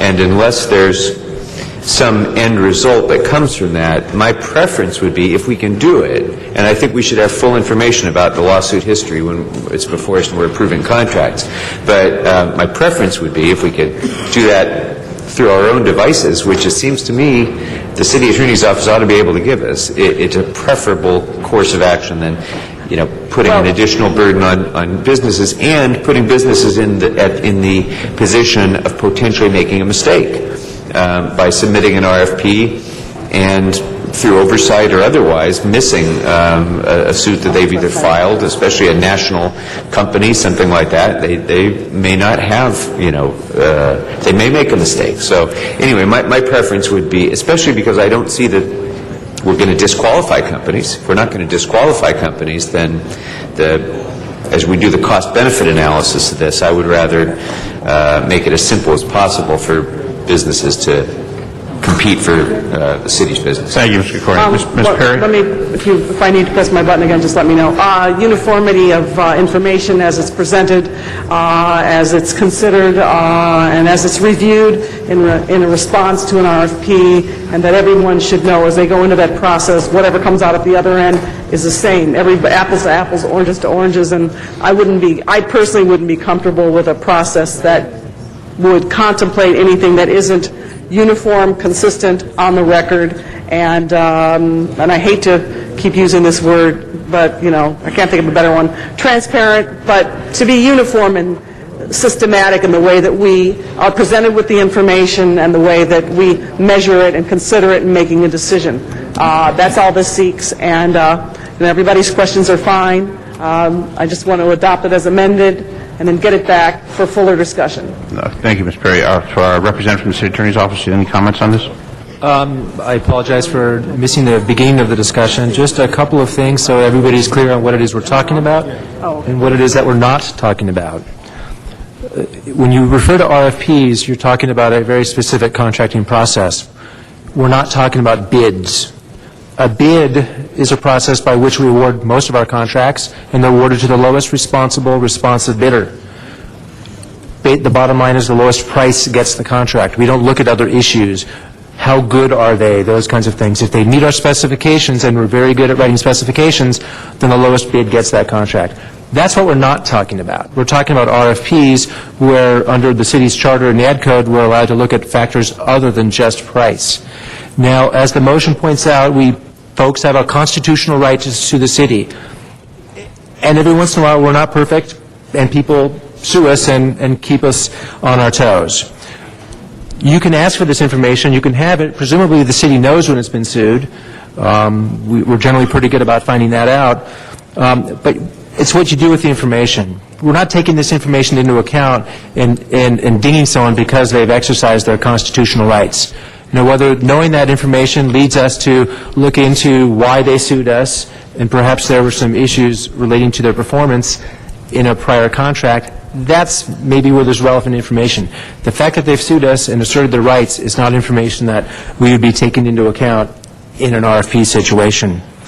Just also as maybe a housekeeping matter, the motion refers to RFPs released by the city's proprietary departments. And as you know, the proprietary departments operate more autonomously. You could request that they adopt policies similar to this, in which case then they would be using their own discretion to get the same information. Lastly, as was pointed out in the discussion, firms are not going to be disqualified because they've sued the city. Disqualification is sometimes referred to as debarment or being found non-responsible. There's a process the city goes to find someone non-responsible. It's a fairly detailed process. There's a hearing involved. There are due process rights. Just getting this information will not disqualify anybody. Otherwise, I'm happy to answer any questions that you may have. Thank you. So with that matter before us with the amendments, let's open the roll, close the roll, tabulate the vote. 13 ayes. Very well, thank you. Next item, how about number 43, please? 43 was called special by Councilmember Garcetti, and there are cards on that. Mr. Garcetti on 43. The cards first. Very well. Folks here on number 43. Arnold Sachs. Arnold Sachs, number 43. If you're here for 43, you have to wait. I'll get to your name in a moment. So, Mr. Sachs behind you will be the first speaker.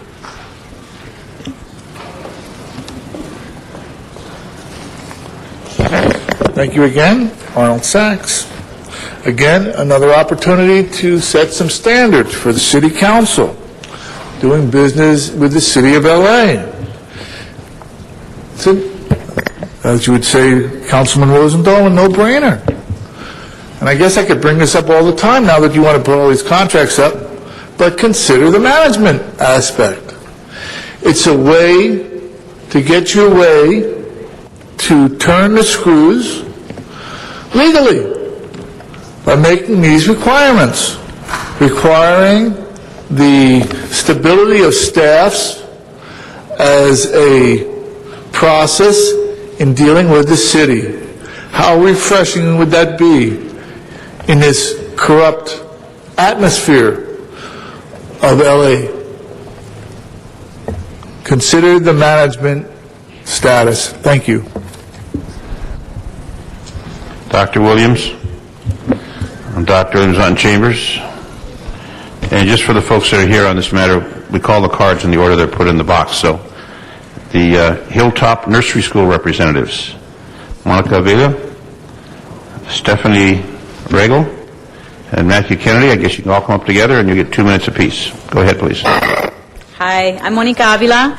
I am a parent and alumni at Hilltop Nursery School. I have 2 children, Morgan, who's 7 years old, and he's in 2nd grade now. He went to Hilltop for 3 years. My son Santiago is 3 years old, and he's a student there at Hilltop also. And I'm here to speak in favor of the motion because When I was a single mother several years ago, my son, I didn't have anywhere to put my son, and so I went to Hilltop, and they provided a safe, loving place for him to be at so I can get a job. And now I'm a yoga teacher, and I'm happily married, and I just want to say that Hilltop is a great school, and please don't take away the scholarships. If you raise the rent, we won't have enough money to give people like me scholarships to go to that great school. Thank you. Thank you. The next speaker, please. Hi, my name is Stephanie Regal. I'm a parent and on the board of Hilltop Nursery School. My daughter Eleanor is here. She's 5 years old and starting kindergarten. She graduated last year, and I have my daughter Harper is also there, and she's 2.5. Hilltop's a non-profit nursery school located in Bellevue Park in Silver Lake. It's been around for 56 years. It started with some parents in the park, and some little shacks were created. 1984, a building was built with federal money, and we've been going strong ever since. Our diverse student population reflects our community, its mixed income. Our low-cost lease with the city has allowed Hilltop to subsidize the tuitions of up to half of our families, and we understand the City Council needs to look for creative ways to solve the city's budget crisis, but if the council makes Hilltop and other nonprofits pay higher rents, at best, it could mean the end of scholarships for low-income families. At worst, it could mean the end of Hilltop. Other worthy nonprofits will also be forced to eliminate services or close. There's 100 different nonprofits in this situation. And has anyone really thought to ask how much it will cost the city to eliminate Hilltop, our sister nonprofits, and the services that we provide? The impact could be a greater financial burden for the city and taxpayers. In the end, will increasing rents for nonprofits really save the city money? I mean, they're talking about $1.5 million. It's like a drop in the bucket. We support strongly Councilmember Garcetti's and Labange's motion, and thank personally our city council member of District 13, and I reside and the school resides, and we thank you for your leadership. The motion is a step in the right direction, and we're looking forward to participating in the working group, and we hope it results in new long-term leases with no rent increases for Hilltop and many other affected nonprofits. Thank you. Thank you. Next speaker, please.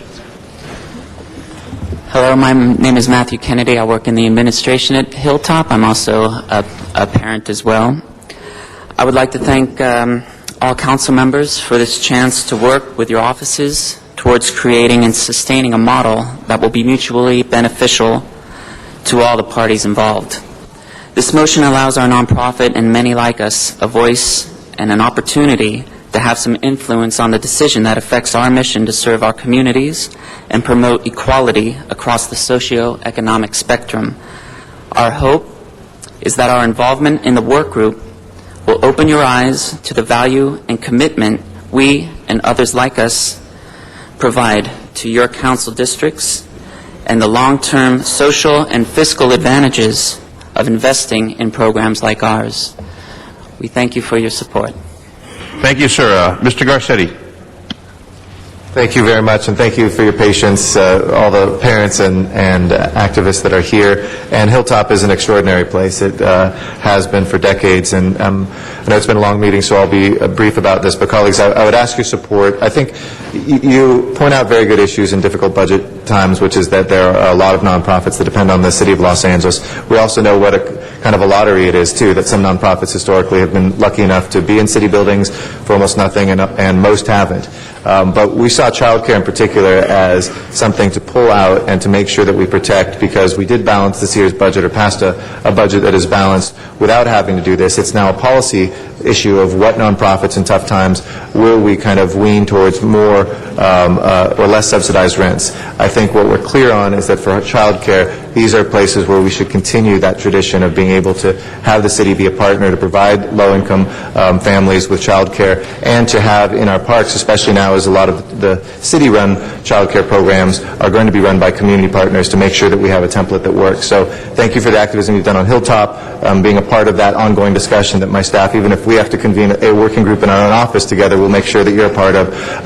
And That doesn't mean, eyes wide open, that all nonprofits won't see some of those rents go up in the future, because there are some nonprofits that do a great job, but they're an advocacy group as opposed to providing service. And it just is kind of a lottery that some won it and some didn't. And we could get more of the city budget and put that into more nonprofits, and it would do well, but we do have to protect those core services of the city in tough times. But I do see this as part of that core work. So I urge your support today, and thank you for all the work that you've done and that you'll continue to do moving forward. Thank you.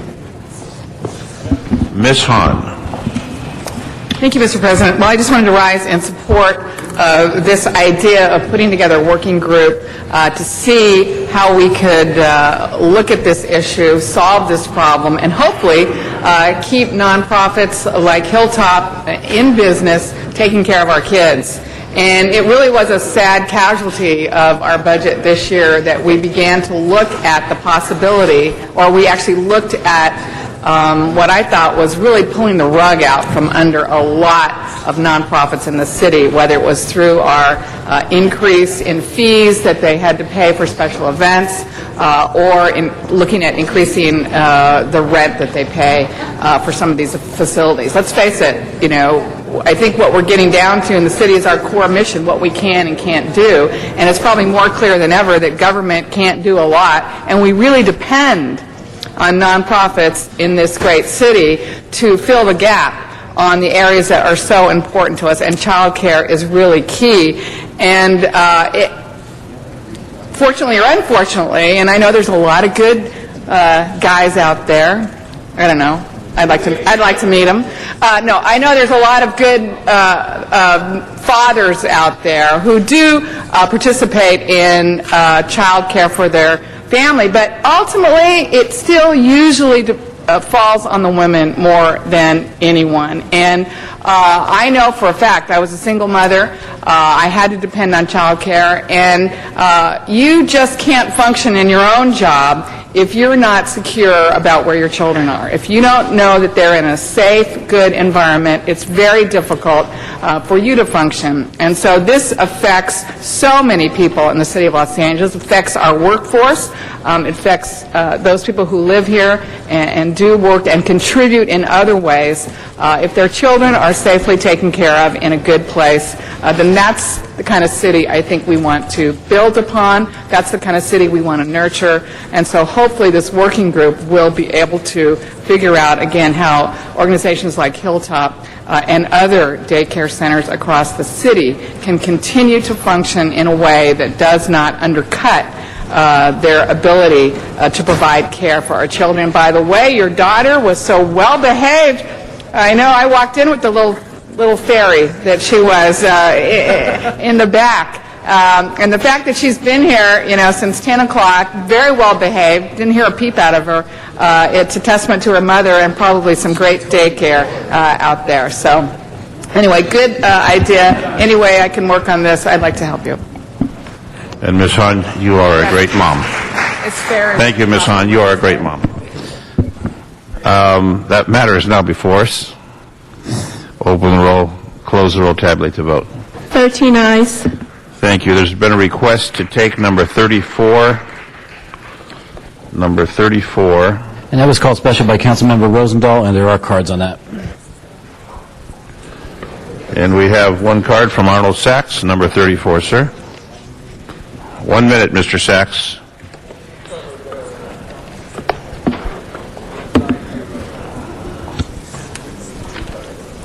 Thank you. Good afternoon, Arnold Sachs. This MOU between the city and the agency that the engineers and architects. I'm just curious, based on your history with the layoffs and the fact that the discussions that occurred in the council up until the final maybe 6 weeks never referred to the deal that had been made that if anybody would be laid off, there would be a pay raise for 15,000 employees in the city who work for the city. So within these MOUs that you're signing up for or you're including, are there any kind of situations that occur like that, that if there's 12 months in the year then the union will get a pay raise next year? Or if there's a layoff, they'll get a pay raise? Anything that we need to know up front for Thank you, the Mr. public's Sachs. advantage? Your time is up, Thank Mr. you, Sachs. Thank Councilman you. Zeinfuhr. Mr. Rosendahl. Thank you very much. Could I ask Miguel Santana to come up? Folks, this is my continued strategy on understanding pensions and health care and how we're going to deal with the 2010-11 budget, which is a tough one. Again, we're still in the mix of it. You worked out something. Share with us what you worked out, how that impacts the health care aspect and maybe even the pensions with one of the unions. Thank you. This is an unprecedented agreement between the city and EAA. It's in that for the first time we have an agreement where city employees have agreed to pay 5% of the premium cost towards health care. As I mentioned to you yesterday, health care is a cost that has been going up consistently for the last several years. It's gone up 113% in just the last 10 years. And so in this agreement, they've agreed to pay that. In addition to that, they've also agreed to pay an increase in the copay. The copay was first established at $10 in 1998. It has not changed since then. They've agreed to raise it from $10 to $20 for office visits. They've also agreed not to further the conversation to cover any 50% of any future costs in health care as they develop. Beyond that, we've also been able to make significant progress in the area of bonuses. Bonuses are granted to city employees, and for the most part, they're based on a percentage of your income based on particular work that's being asked to be done. In this case, we've converted those bonuses into a flat rate, saving almost $2 million. We've done a number of areas, including a commitment with the EAA to continue on working on pension reform. EAA has been very involved in our discussions, has provided significant input as we begin to study options that will be before you in early October. And they have been full partners in that discussion. The total value of this agreement, and again, it's a one-year agreement, is nearly $20 million, half of which is ongoing savings. And that is ultimately what we need to do to be able to address the structural deficit that we're facing, is identify ways that we reduce the cost of our costs, not just on a short-term basis, but on a long-term basis. And I personally want to thank the leadership of EAA and the membership who was willing to take a chance and really work with us in partnership to find an ongoing solution to this critical problem. Mr. Rosendahl. Thank you very much, Mr. President. Colleagues, what you're hearing is that we have to pay more for health care, and we have to pay more for our pensions. We can't continue to ignore those two big issues. By the few years from now, a third of our budget, roughly what, $2 billion? That's right. Will go toward combination of health care and pension. That's right. As I reported several meetings ago, it's one of the two areas that is growing significantly. We're facing next year a $320 million deficit, and half of that deficit is based on increased pension costs. There's nothing we could do about that cost. The pensions are an individual's vested right. About 20%, and on top of that half, is based on the increase in health care costs that we've been experiencing across the board.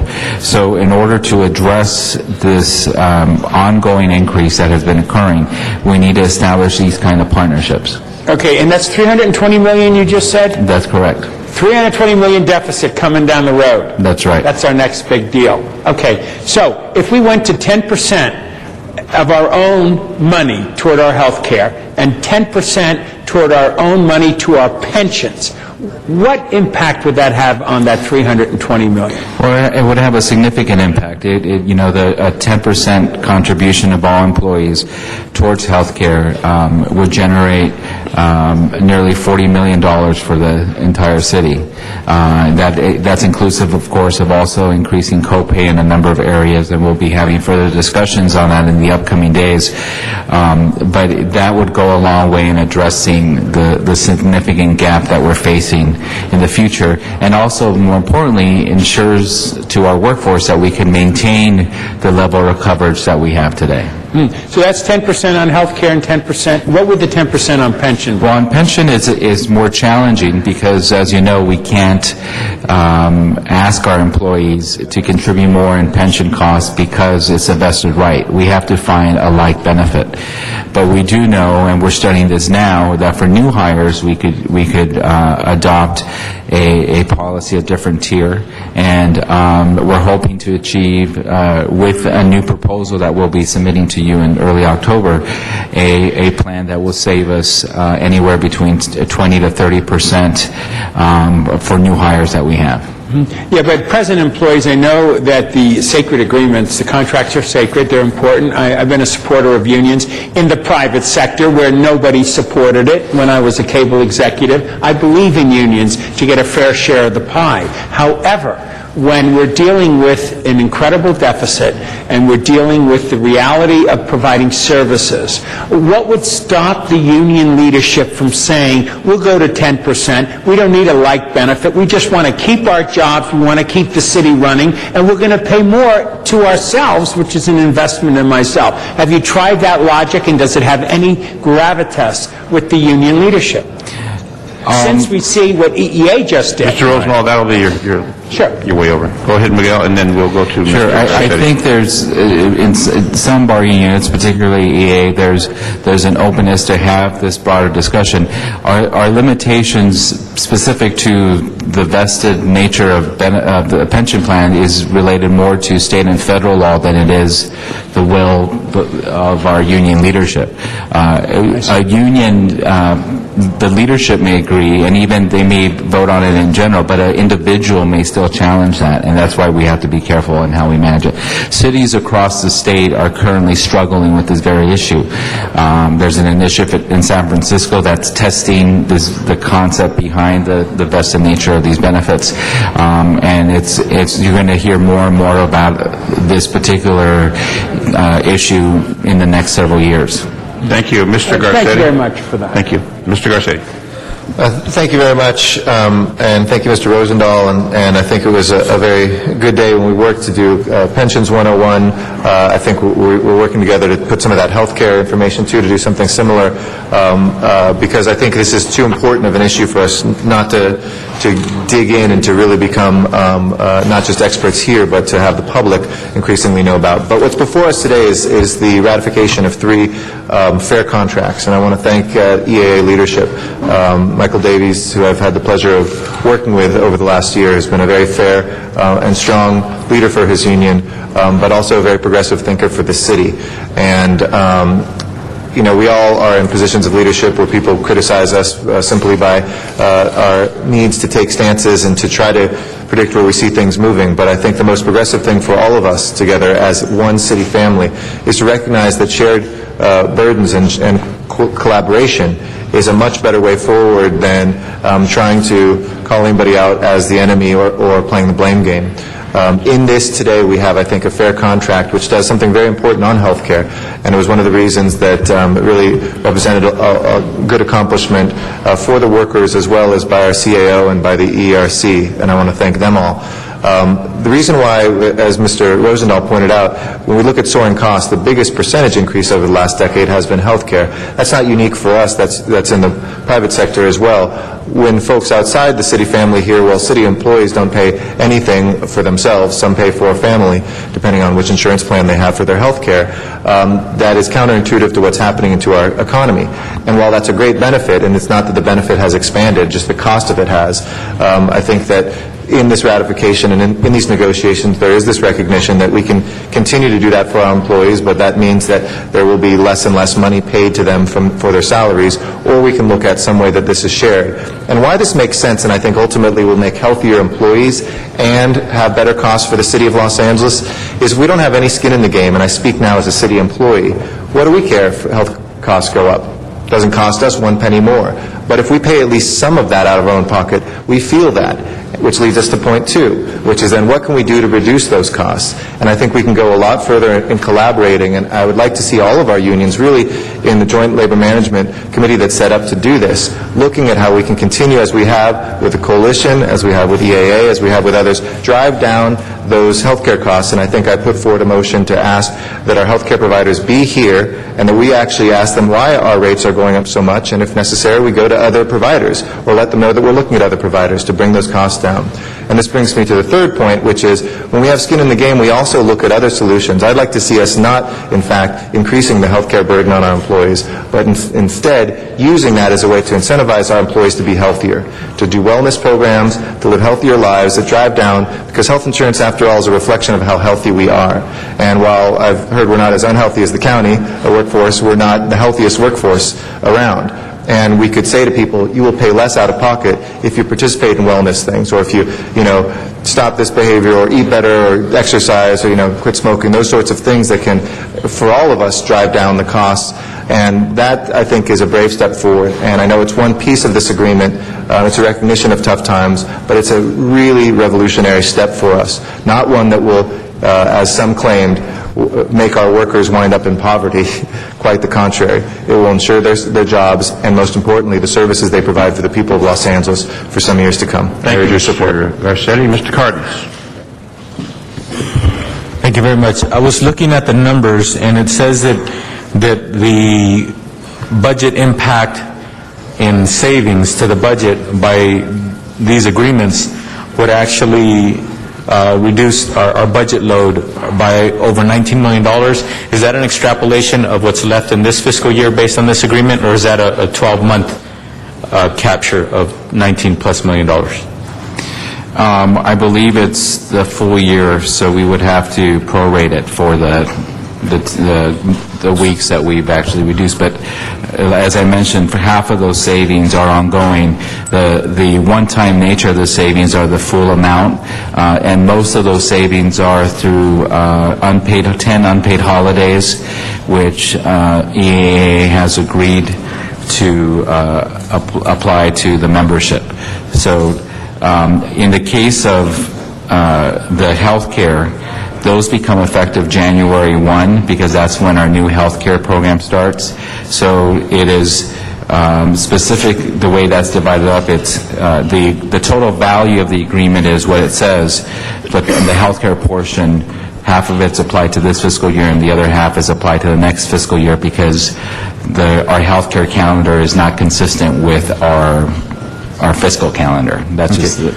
So in magnitude of dollars, if, for example, we're looking at approximately 3,700 city employees that this would impact, that would translate to a $19 million plus difference in the annual budget expenditures for the city of Los Angeles, and we're continuing to have to try to find savings or ways to reduce the impact on the budget. So technically speaking, if this is 3,700 workers, if for some reason we were able to get this similar kind of agreement with 37,000 employees, police officers, council members and staff and everybody under the sun within the city, which I think exceeds 37,000 people, full-time employees, then that might translate close to $190 million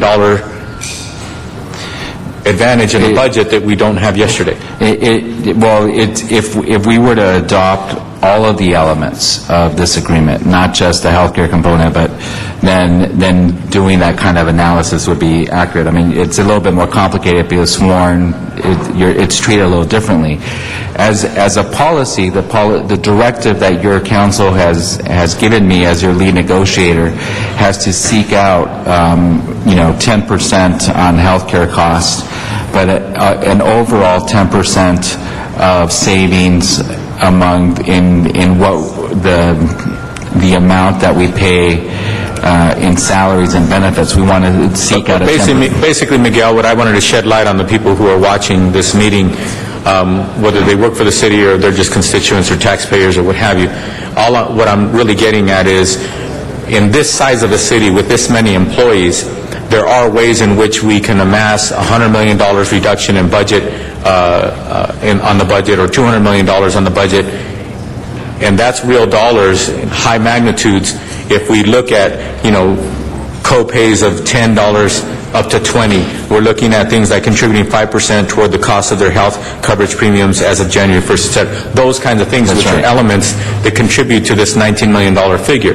That's all I'm trying to get at. That's right. And there are other ways in which we can have massive cuts in the budget, and those include perhaps layoffs and things of that nature. But there are ways to really not only trim, but really dig deep into the budget with these kinds of measures. That's correct. And I think what this also shows that in return, we're able to also benefit the workforce by significantly reducing the number of furloughs, and which not only has a benefit to the workforce, but also to our constituents, because that means we provide that much more service to our constituents. So it ends up it provides a structural solution to an ongoing problem that we have. It allows us to provide better service to the community. And then, as you indicated, the third thing, which is an important way to financial stability. My compliments to the union leaders, the members who actually voted for this, and also to you and your staff, and everybody, and especially on the committee as well. It's been a long time coming, but this is good news today, in my opinion. Thank you. Thank you, Mr. Cardenas. Mr. Alarcon? Just to clarify the numbers, when Mr. Rosendahl was speaking of 10% from the pension, what was your response? What 10% was he talking about? Well, because the city employees, don't we already contribute 50% or 60%? How much do we contribute to our pension? We contribute 6%. It'll be 7% starting July 1st. 7% of your salary goes to your pension. Of the salary, but how does that compare to what the city contributes to the pension? The city, I'm not understanding your question. Greg understands my question. The 6%, how much does the city contribute? We contribute 6%, the city contributes 6% as well, right? No, we often contribute more, depending on the annual basis, what the market, there's a liability on an annual basis that oftentimes we contribute much more than the 6% of what an employee contributes. So how much do we contribute? Well, it varies from year to year. I mean, it's, this year... Can you give me a range? In the hundreds of millions of dollars. No, not in percentages. He was talking about 10%, and I asked you what the 10% represented, but you can't even tell me what the city's contributing. The way I interpreted his question, and you could ask him as to what he meant, was that... No, but you answered the question, so I just want to know what your frame of reference was.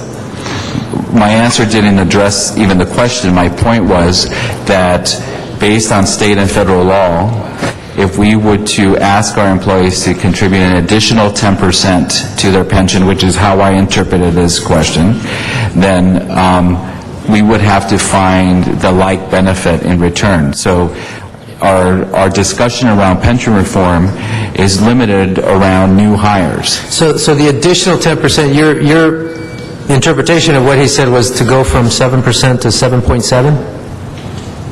No. So what was the 10%? Well, why don't we let Mr. Rosendahl answer what he meant? Mr. Rosendahl, can you please clarify? Which 10% were you talking about? I'd be happy to. We're doing 6% now. It's going to be 7% with the union coalitions, okay? Mm-hmm. I'm suggesting, and what he has pointed out, which the public needs to understand, that the way the structure of state laws and federal laws are, you have to give equal benefits if you take something or do something. So when it comes to pension, okay, real pension reform means the structural deficit that is coming out of the pension situation dramatically decreases if there's a way in which we, the people who work for the government, pay more into our pension plan than we do now. Now it's 6, it'll be 7. I just want to know what the 10%. I wanted to go to 10%. So you want employees to contribute 10%? 10%. Okay, so a 50% increase from what they're already contributing. They're paying 6 now, so it would be less than double. It would be 4% more. It's going to go up 1 point in July 1 of next year as part of the deal for 2011. But it needs to go to 10%. If there's a way to get to 10%, in the sacred contract, if it requires state legislation or federal legislation. We can no longer handle the pensions and provide services. There just isn't the money. Okay, well, we had the clarification. Thank you, Mr. Rosendahl, for the clarification. So the bottom line is it would go up to 10%. That's the issue. I just want to know what the 10% was. Now, with regard to how many city employees there are, there was a reference of 37,000 city employees. How many city employees are there? Well, if you want to, the ones that we control in that work in the Just city workforce, non-DWP. About 9,000. So the reference to 37,000 employees? Well, I think if you add in sworn, I think there's an additional 10,000 in sworn and in fire. Yeah, I consider them city employees. So right. So what? About 20,000, I believe. When Mr. Cardenas was referencing the 37,000 employees and the benefit to get to $190 million in savings, I've never heard the figure 37,000 employees without including DWP, which we can't include in this discussion. Right. So how many employees do we have that should be included in this discussion? It's about 20,000 employees. Okay, so 20,000. So if we're talking 19 million, and you said actually the ongoing savings was 10 million. Half of that. Half of that. On the report, I thought it said 10 million. So really, when you're talking 20,000 employees, and how many in EAA? About 4,000. 4,000. So you multiply by 5, not 10. And so theoretically, the benefit would be 50 million if we did an equivalent cut across the board. Well, I'll still take it. Not 200 million. I understand. I just, we get so, we make problems more difficult when we don't know the facts. And so people come up with simple solutions and we always fall short. And that's because some people think we got 37,000 employees when we don't. Anyway, thank you. Thank you. That matter is now before us. A vote on this particular matter, and I see the union folks are excited, sitting there patient as can be. Open the roll, close the roll, tabulate the vote. 12 ayes. Very well, thank you. There's been a request by Ms. Hahn for number 14, please. Forthwith on that last matter. 14, please. Call special for cards. 14. 14. Oh, thank you. There is a card on 14. Thank you. I was Ms. getting all Hahn. upset. Sir, there's one card on 14. Michael? Yes. That's you? Yes. Go ahead, sir. And your last name? How Yang. There you go. I got the, hello? Yeah, go ahead. I got the notice of this lien against my property. I'm the property owner. To begin, the amount, 1,300 something, is not updated. As I talked to the representative from the building department, after clear out the payment and adjust fee is about $939 approximately. However, one of the amount that the business owner over there saying that the 2 inspection within 4 months, the second inspection is not necessary or unreasonable. He did not recall that there is a fee supposed to be charged him. So I asked to reduce furthermore another $355 that charge to him and turn into my my lien. The last thing is the ordinance get the owner involved for the business operator. If he doesn't pay the fee, then the city cannot collect the fee, eventually put the responsibility to the landowner to collect the fee and charge to the property tax. So the city got paid, but we are suffering, try to collect the fee. The business owner do not pay and we have to get an effort to collect that, and that kind of an ordinance is not fair.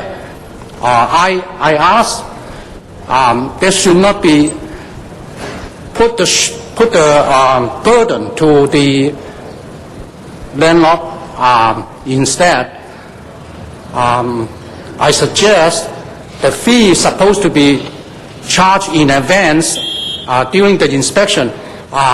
If the business owner don't pay, then the city should close his business, so do not let him to continue operate. Now, Thank you, sir. Thank you, sir. Ms. Hahn wants to comment on this matter. Ms. Hahn? Thank you.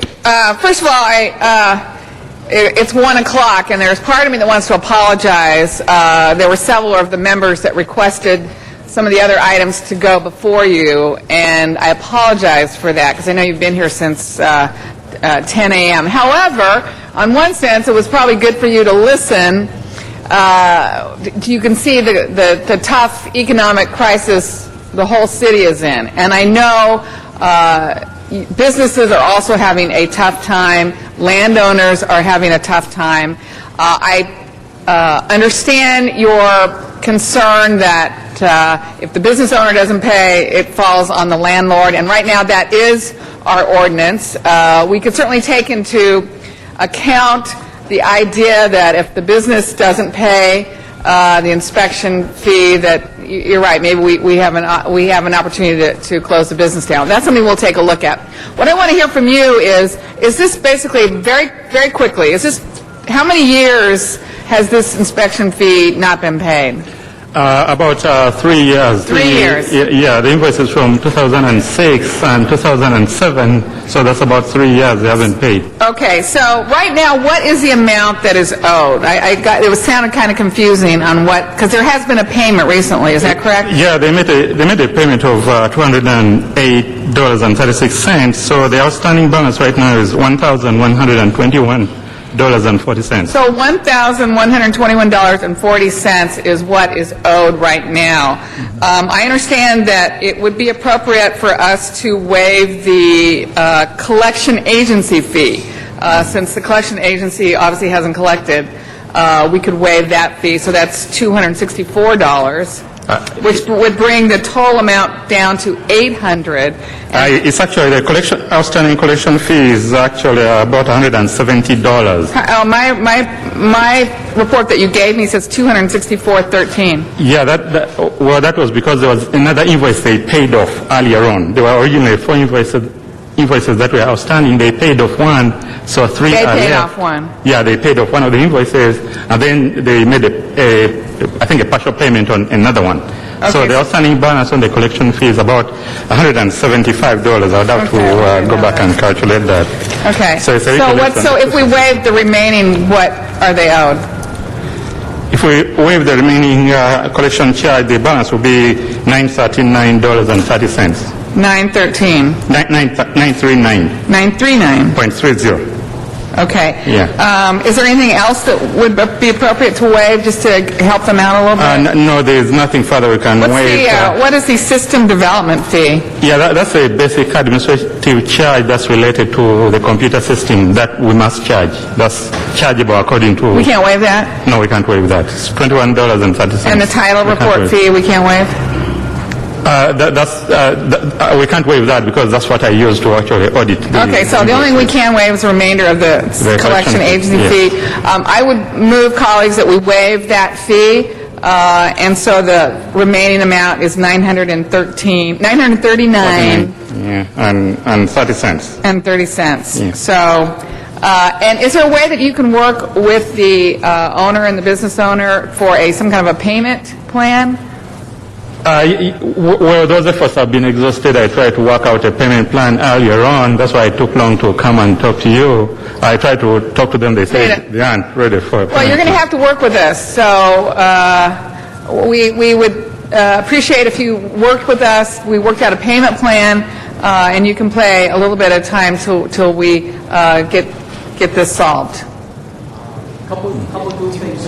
First of all, the inspection within 4 months have 2 inspections, which is maybe a duplicate charges or some kind of wrong billing.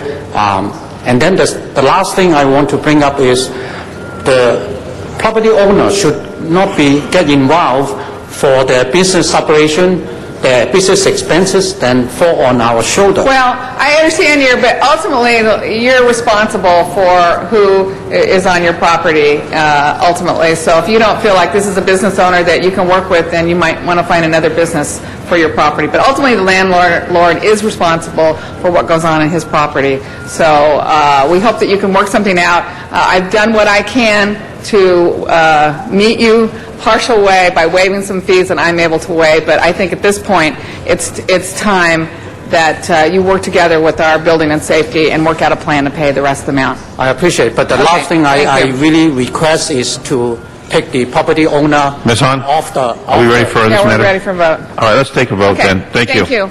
All right, Ms. Hahn, you have the matter is, can you brief it down, please? Yes. The motion now is to waive the remaining collection fee and bring the balance down to $939.30. And to obviously instruct building and safety to try again to work out a payment plan with the owner. We prefer the lien to be placed for $939. Excuse me? We prefer that the lien be placed for $939.30. We'll give him about 2 weeks to make the payment, then we can lien it. Well, I would like for you to work out a payment plan. Oh, Okay. Thank you. Okay, that's... All right, that matters before us for a vote, colleagues. Open the roll, close the roll, tabulate the vote. 11 ayes. Thank you. Mr. Clerk, we're down to 11 members, and Mr. City Attorney, I think there's a matter that we need 11 members for, if I'm not mistaken. Okay. All right, we have 11 right now. It's 1 o'clock, so Mr. Clerk, I think we have 2 items left. Yes, that does leave council items 47 and 49. Okay, 47, 49, colleagues. Let's take number 47. And that was called special for cards. Number 47. We have some speakers on number 47. Daniel Wright, followed by David Weber.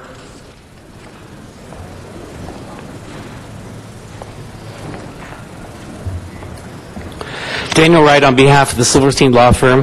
Let the record reflect that our firm today is submitting 2 further letters into the record in this case. We adopt and restate all previous objections, including our objection letter dated July 9, 2010. Our first objection letter for submission today is dated September 8, 2010, and outlines how the LA DOT letter dated May 25, 2010 does not constitute substantial evidence in the record that the Slauson Central project will not have a significant cumulative traffic impact. Therefore, you will violate CEQA for a 3rd time on this project if you approve it today. Also, let the record reflect that yesterday we gave all council members a copy of our September 7th complaint letter to the Public Integrity Unit of the DA regarding contracting irregularities associated with the purchase and sale agreement between the developer, Slauson Central LLC, and Slauson Central Partners LP. That letter demonstrates the purchase and sale agreement is illusory. As such, it appears that Regency Realty and the CRA board may have been misled or, yes, even defrauded with this argument, with this agreement that does not appear to be a binding on the purchaser. If so, the developer cannot fulfill several key conditions of the DDA that is up for approval before you today. And the approved profit and other risks are based upon CRA's assumption, apparently a faulty assumption, that the contract is binding. I have these 2 letters to submit to the city clerk, and we urge the council to send this corrupt deal back to the CRA or Budget and Finance Committee to investigate the approved profit, CEQA compliance, and the illusory purchase agreement. Here are the letters for submission to the record. Sergeant Arms will take those for you, or take those from you. Sergeant Arms. Thank you. David Weber. Is there a David Weber here? Mr. Weber? Followed by Noreen McClendon.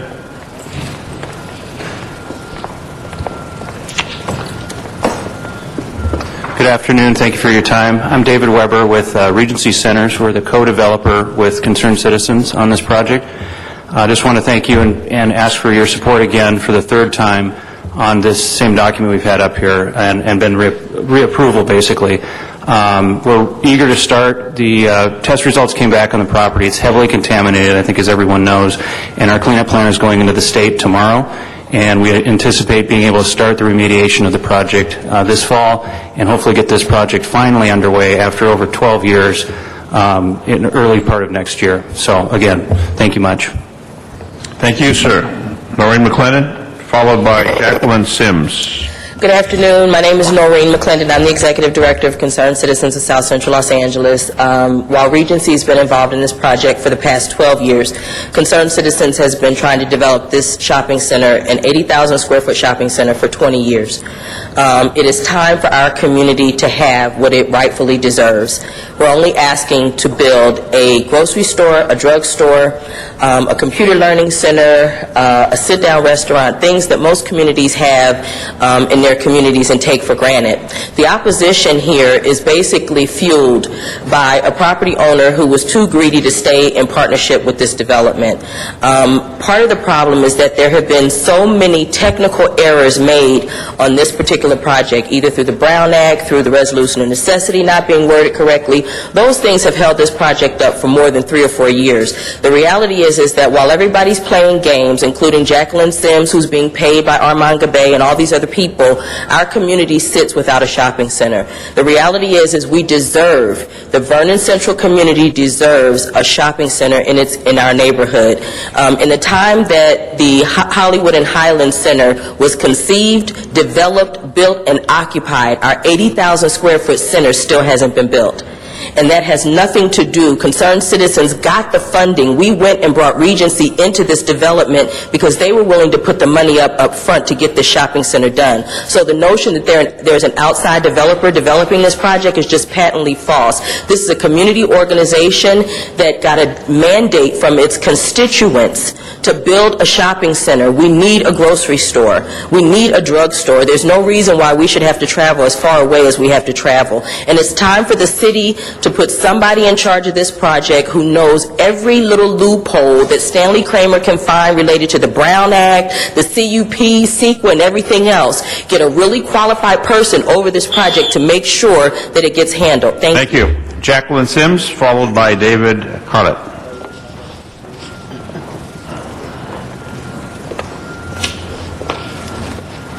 Hello, Council people. My name is Jacqueline Sims, and I love that Ms. McClendon knows my financial, as I have been homeless for more than a year.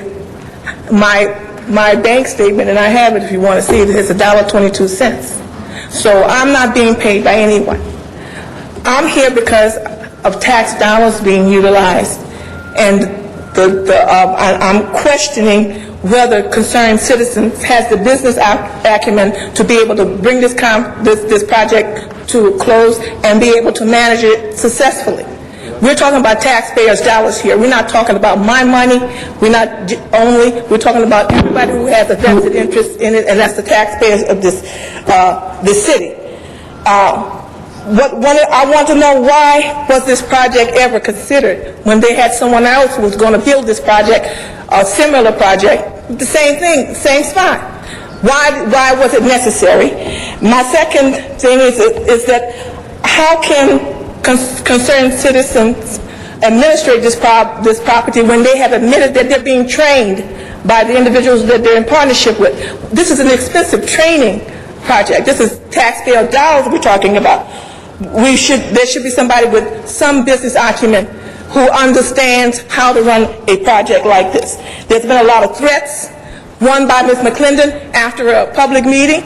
Today, her flipping me off in here, that doesn't tell me very much about her integrity as a business person to pull this project through. We need this project to be done, yes. We need to have people who know what they're doing to do it, yes. And we need to have this council do its job as overseers of taxpayers' dollars, that this job is done well and right, correctly, by those who know what to do and how to do it. Thank you. David Carter. Good afternoon, council members. I'm David Carlat here on behalf of Stanley Kramer, the aforementioned greedy property owner who came to the city in June of 2004 with his business partner, Mr. Gabay, a well-known developer in the city, and received approval by the Planning Commission for this very same project at absolutely no cost to the taxpayers. Why that project did not go forward is because CRA and concerned citizens and the councilperson for that district seized that property and has now burdened the taxpayers with a $12 million bill to do exactly what the private developer would have done with his own property at no cost to the taxpayer, and that's the facts. Now, when this project came before the council on July 9th, Councilman Rosendahl asked the CR representative to explain why that project was back before this council with public funds when it had already been approved to be developed with private funds. And frankly, he did not get an honest answer, so hopefully if he asks the question again today, maybe he'll get one.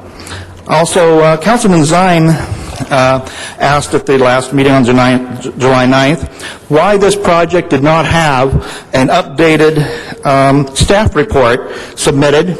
You do not have an updated staff report again today, and maybe Mr. Zine will ask that question again. And I would suggest that for the record, it'd be appropriate for Jan Perry to tell this council and the public why she has to recuse herself on this project. Thank you. Thank you, sir. There's no one on the speaker's queue. The matter is now before Mr. Rosendahl. Sorry about that. Whoever said that. Yeah, is anybody here from the CRA that would answer that question that I threw out a while back on this issue? Obviously, I want a shopping center, for God's sake. It should have been 20 years ago.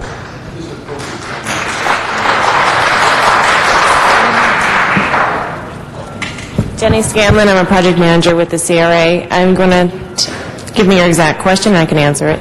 That was the question that the gentleman just asked. I asked, wasn't there an ability to do this without CRA money, and what happened, and why are we at this point? Obviously, I want a shopping center. I don't want to wait anymore. It's got to be done. But if you could give me a footnote on that, I'd appreciate it. Yes, I believe we talked a little bit about this the last time I presented.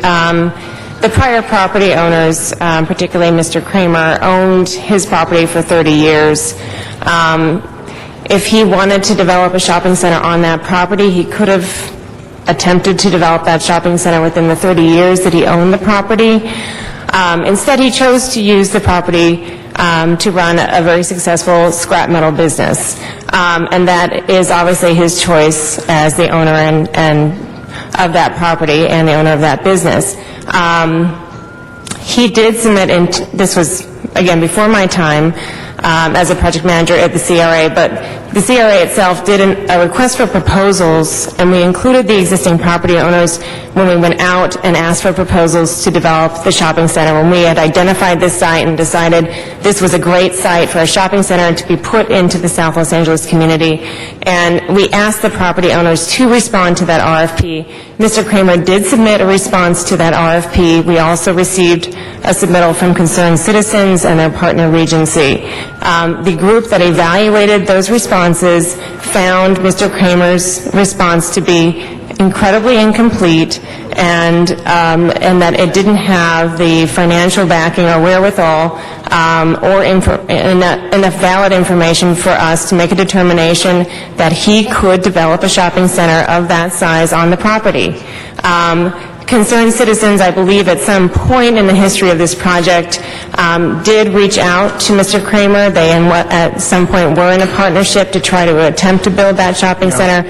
That partnership did not work out, and so this was sort of our attempt to step in and try to get that shopping center built for the community. So the agency only stepped in when we felt that the private developers or the property owners on their own were not going to be able to build that center. And so that's when the agency involved itself. At that time, we did spend a lot of time looking at the deal structure, and the agency found that in order to acquire the properties and develop the site, that a public contribution was going to be necessary. We have obviously updated our economic evaluation of that property. We feel that the numbers that we looked at back in 2008, when this was first brought to the council as an amended DDA, are still relevant and effective, and that's why I don't believe you have any additional staff report, because we haven't changed anything. What was brought before the council in 2008 is the same deal that you have today to vote on. There were issues that came up and clerical errors that happened, and that is why this is back in front of the council for a revote. Otherwise, the deal itself did not change. Okay, thank you. Appreciate what you said. That's it. Thank you. Ms. Hahn. Well, I just rise to support this proposal that's before us today. I know Concerned Citizens. I know Regency. I think both are perfectly positioned and situated to finally bring to this community what they have really deserved for a very long time. So I'm supporting this, and I hope we have a unanimous vote on this today. Send our support and our approval to the community, to Concerned Citizens, and to Regency. I think finally this is a project that's going to work, and I'm supporting it. Mr. Koretz. Yeah, we've been hearing a lot of questions about this particular project for a long time. What's the factuality to the matter? The accusations have made the project would have been done by the previous developer, wouldn't have cost city subsidy money. Is that true? What's the story behind it? I mean, I think that's a hypothetical. The bottom line is that the prior property owners never acted to develop that shopping center. They didn't provide the exact same project. We have a number of community benefits involved in this project, including the payment of living wage to all of the workers in the shopping center, in particular in the full-service grocery store. So that's about somewhere between 150 and 250 workers that are going to be paid living wage. We also have the use of prevailing wage within the project, so all the construction will be paid in prevailing wage. I don't believe that the two prior property owners who have stated that they could do the exact same project were proposing to do those benefits. Mr. Gabay does have a record of being able to build shopping centers, but if you look at the quality and type of shopping center that Mr. Gabay has built in other communities, it doesn't necessarily meet the same standards in terms of finishes that we are expecting to have on this shopping center. So again, there's a cost differential when you look at the community benefits package and when you look at the actual completion of the shopping center, and that cost differential was not accounted for in the development that Mr. Armand Gabay and Mr. Kramer were proposing. So it's a different project. Whether they could build it or not, again, is hypothetical. They've never have built it, and I can't tell you whether they could or not.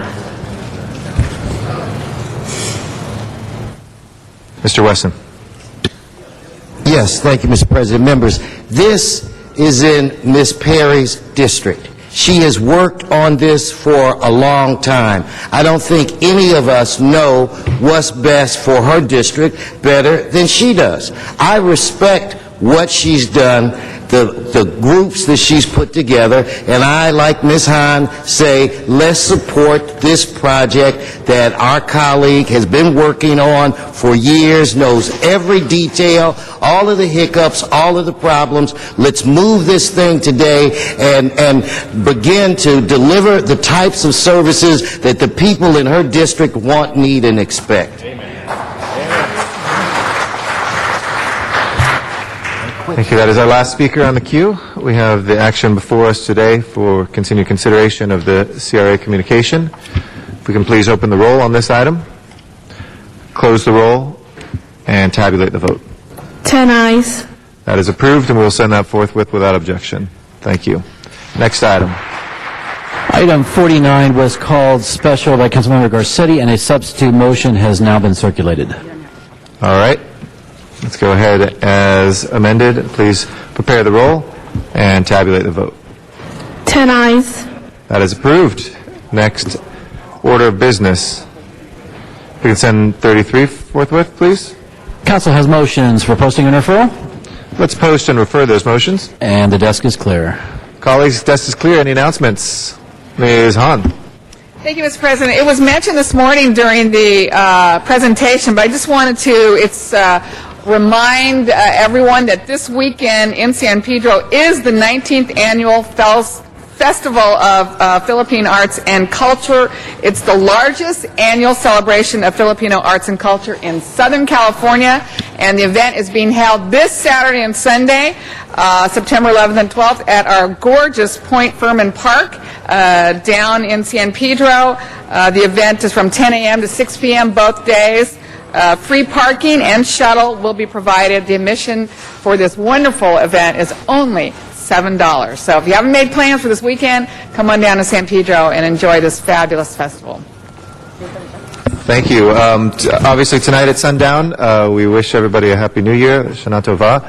It'll be the beginning of a new year in the Jewish calendar, Rosh Hashanah.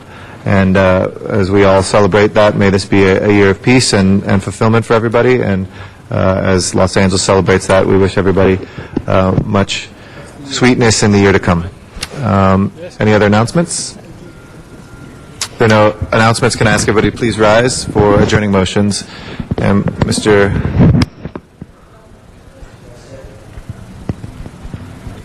I'm going to go in reverse order. Yes. Mr. Zahn. Thank you. Thank you. Many of my colleagues know Bruce Ackerman. He passed away. The adjourning motion for Bruce Ackerman passed away August 26th. Bruce Ackerman, born in Kearney, Nebraska, December 4th, 1945, came to California at the age of 24. Bruce had more than 30 years of experience in leading chambers of commerce and economic development organizations. Was awarded the Distinguished Certificate of Chamber Executive of the Year in 1988. Was the Executive Vice President of the Van Nuys Chamber of Commerce, now the Greater San Fernando Valley Chamber, from 1972 to 1988, where he was credited with increasing revenues and implementing new programs such as youth program that started New Directions for Youth and the community cleanup that continues today. Bruce also led the Van Nuys Chamber through 2 U.S. Chamber accreditations.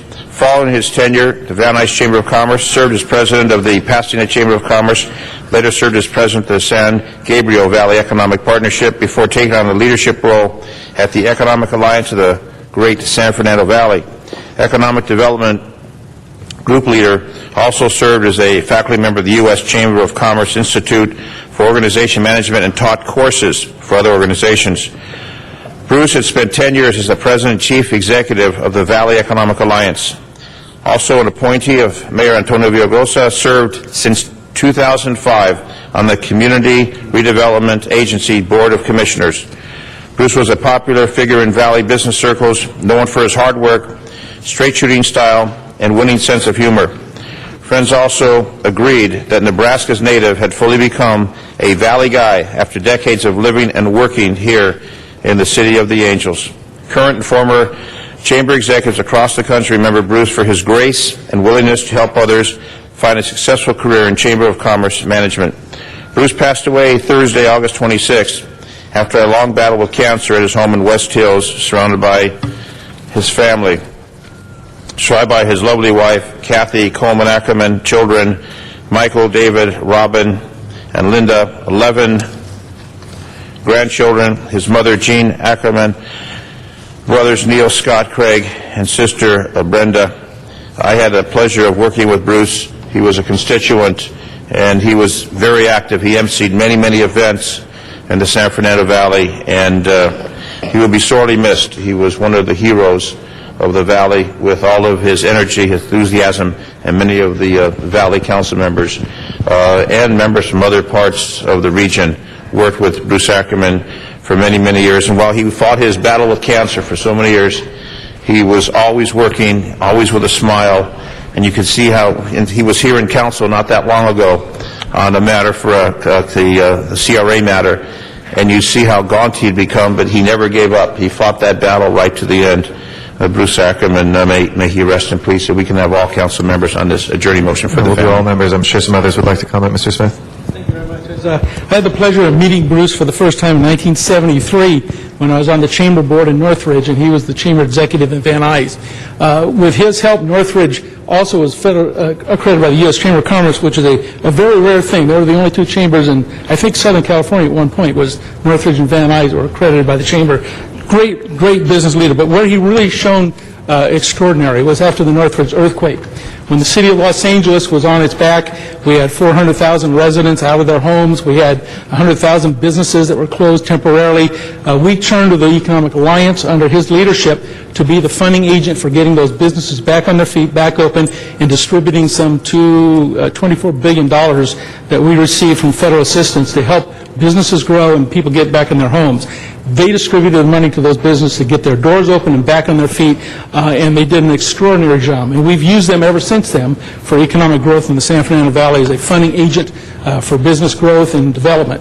And he just was a magnificent leader in that respect, and I'll never forget the contribution he made. I looked the other day and saw that after Katrina in New Orleans 5-6 years ago, they are still only about 60-70% return to their greatness. Los Angeles came 98% return after the Northridge in 1 year, and Bruce was a major component of that success that we were able to recover so fast. So he was truly a great partner with the city of Los Angeles up until the day he died.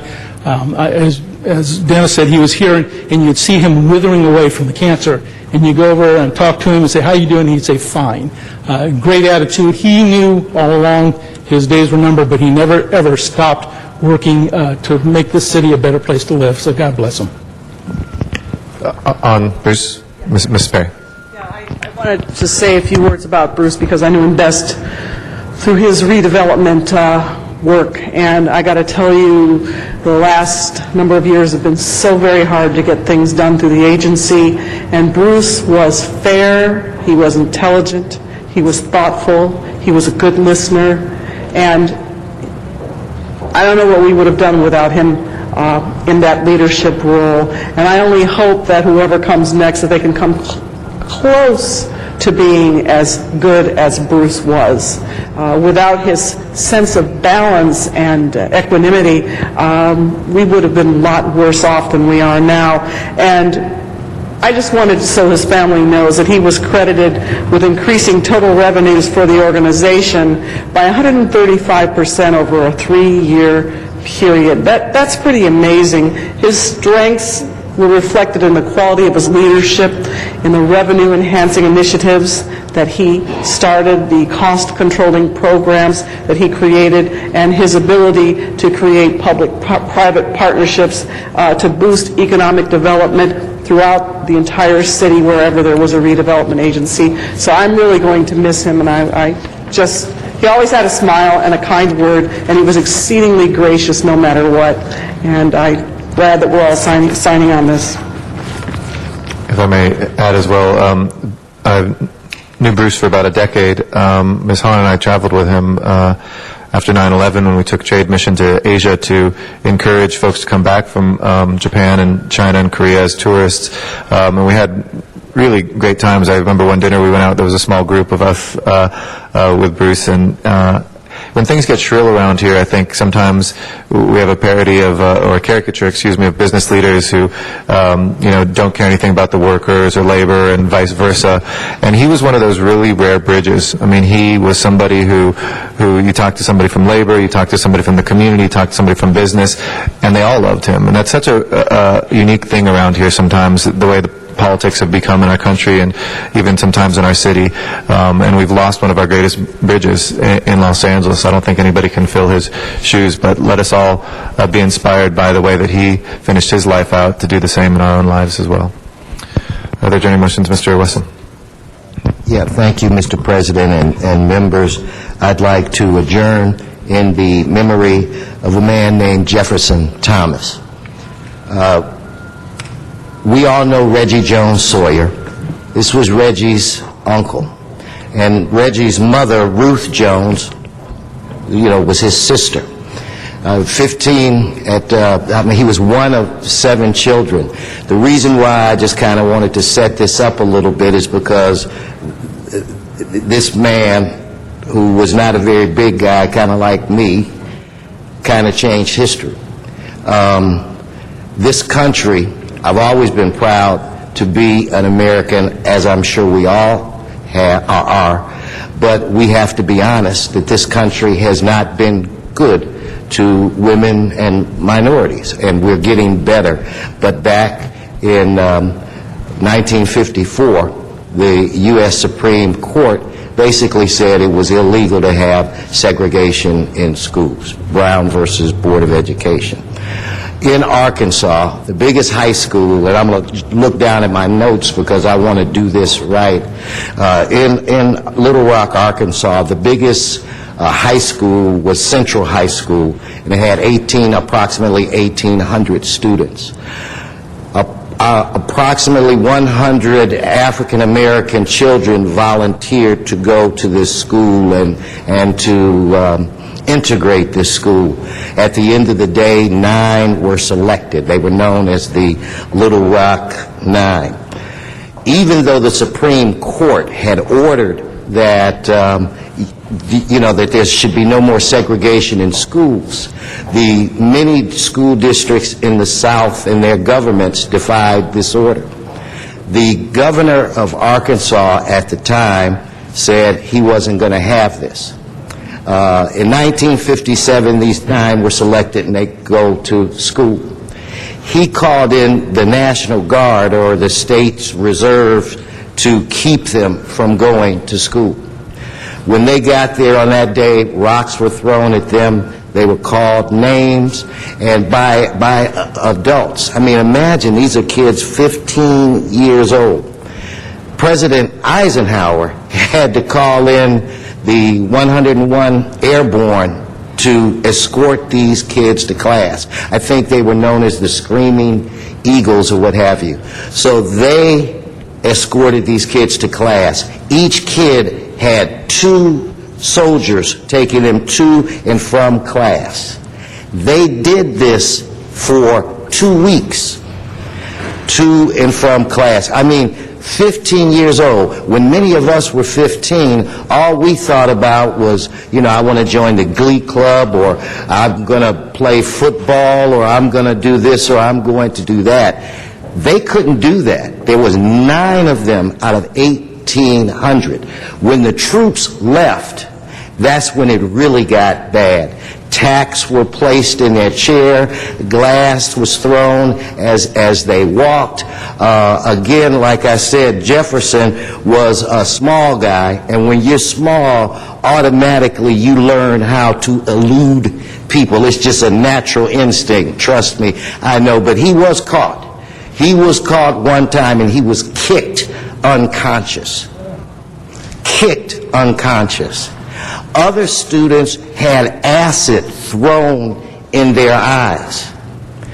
And here's another thing. His dad was a salesperson doing okay. They fired him because of this controversy. This governor was so determined to make sure that black kids and white kids didn't go to school that he closed down all of the high schools for 1 year. So you couldn't even go to school. But what these kids did, they took correspondence courses and traveled 3 miles to go to some black schools to help them with this. Out of the 9 kids, only 3 of them actually graduated. And eventually they were allowed again to go to school. But the segregationists didn't stop. They taunted him every day, trying to do anything that they could to make him retaliate so that he could be and others could be expelled. When he did graduate, the next day, the family moved to California. They lived primarily in the district that I'm fortunate to represent. This person who could have been bitter joined the Army and was a sergeant during Vietnam.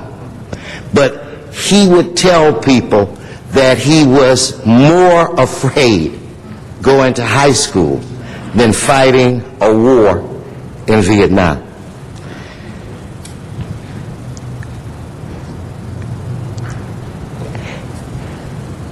You know, it would be easy for me to say that Ms. Perry, Mr. Parks, and I are here because of people like Jefferson Thomas. But as I look around this horseshoe, I would have to say that there are many of us that are here today because of that movement and that action. Mr. Rosendahl, I know that there are a lot of champions that have done things in the gay and lesbian community, but trust me, it basically all started here. To all my Latino brothers that are on the council, it all started back from this movement. I mean, this is where we learned. And we've come a very, very long way. But we still have a long way to go. And we can't forget what happened in the past, because it could happen again in the future. So I would ask that each and every one of us be part of this journey motion, because this is a very, very special person that I feel bad that I never had the opportunity to sit down and to chat with him. And the last thing that I will say about this, there are news historians that say this was the first on-site event that was covered in the news that people had the opportunity to see just how hateful we were as a country.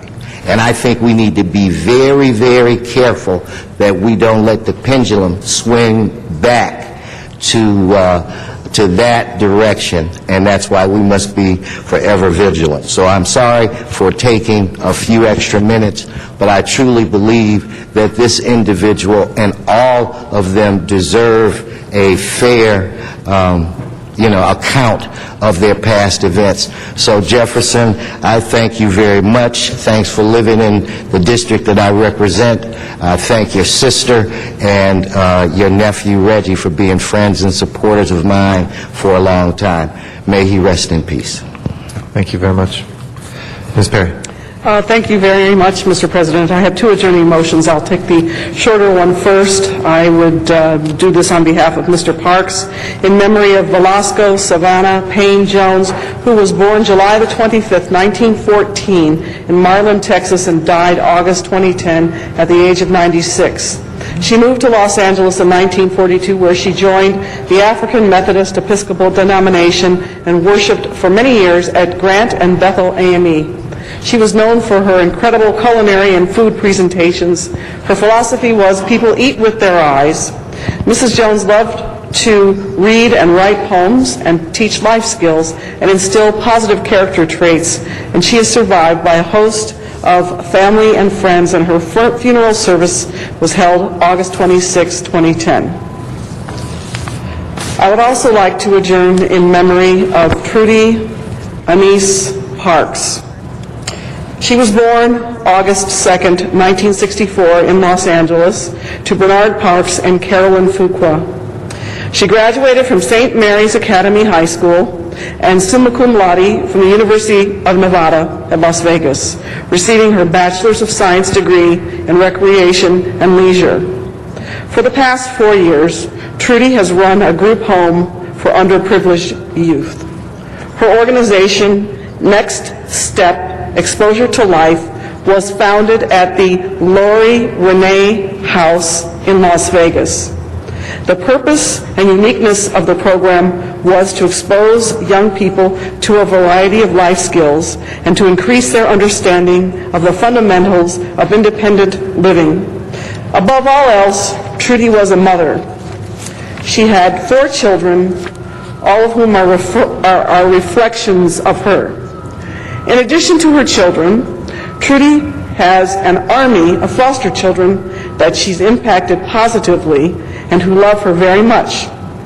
She is survived by her daughter, Gabrielle, sons Nick, August, and Zach, parents Bernard C. Parks and Carolyn Fuqua, stepmother Bobby Parks, grandmothers Gertrude Parks and Leola Williams, brothers Kevin and Bernard Jr., sisters Felicia, Michelle, Lana, Kelly, Nikki, nephews Christopher, Cameron, Ahmed, Chasan, Cherokee, nieces Deanna, Elise, Brielle, and Hannah, and Uncle Art, aunts Agnes, Cleo, Sylvia, Diana, cousins Michael, Lisa, Wayman, Winford, Winston, Lonnie, Kim, Dana, Brian, Brooklyn, Brandon, Billy, Stacy, Chad, and a host of other relatives and loved ones. She died August 21st, 2010. Her spirit will live on with every smile, every idea, every dance, every hug, and every laugh. And I ask that all members join us in doing this. For Mr. Parks. All members. Thank you so much, Ms. Perry, for that. Ms. Hahn. Thank you. And may I say, Mr. Wesson, that was a wonderful tribute that you gave for Jefferson Thomas. I read all about him, obviously, over the weekend. I didn't realize that he was Reggie's uncle, so you did such a good job. One of the things I'm most surprised about working with you, I always thought you were going to talk a lot more, and you don't. But when you do, you're so elegant and eloquent, and really, that was such a well-done tribute. I would like us to adjourn in the memory of a great guy in San Pedro, Joey Zitko. And Joey died suddenly, unexpectedly, and tragically Friday before Labor Day. He was involved in a fatal car crash. He was on his 46th consecutive dove hunting trip in Delano. And he has been obviously going on that trip since he was a young boy. He went with relatives and friends. He looked forward to that trip every year. He was born in 1951, so he was really only 58, 59.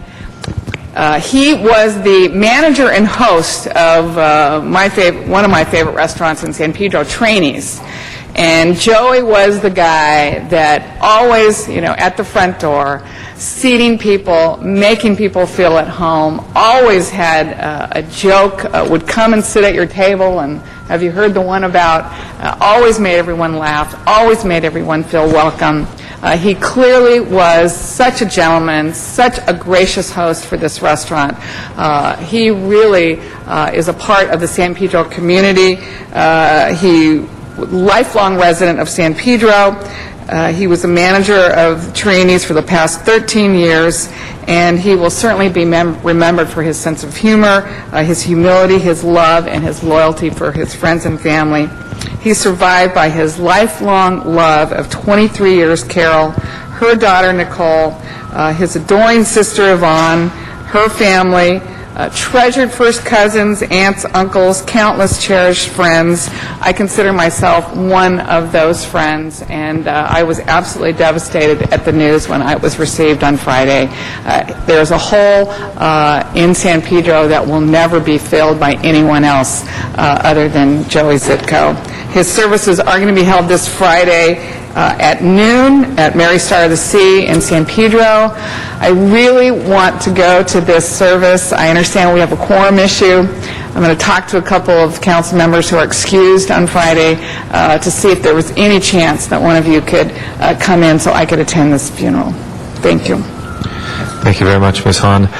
Colleagues, we will have a meeting, next meeting on Friday, and then one on Tuesday for you and for members of the public. We will not be in session on Wednesday and Friday of next week for the California League of Cities Conference, where we will get together and convene with other cities from throughout this state. And that will be next Wednesday and Friday. We will be out of session. We'll begin schedule again 2 weeks from, a a week from next Tuesday. But this Friday the 10th and Tuesday the 14th, we will be in session. With that, Mr. Clerk, if you please call the roll. And we'll see everybody Friday, September 10th. This meeting of the Los Angeles City Council is adjourned. Shana Tova.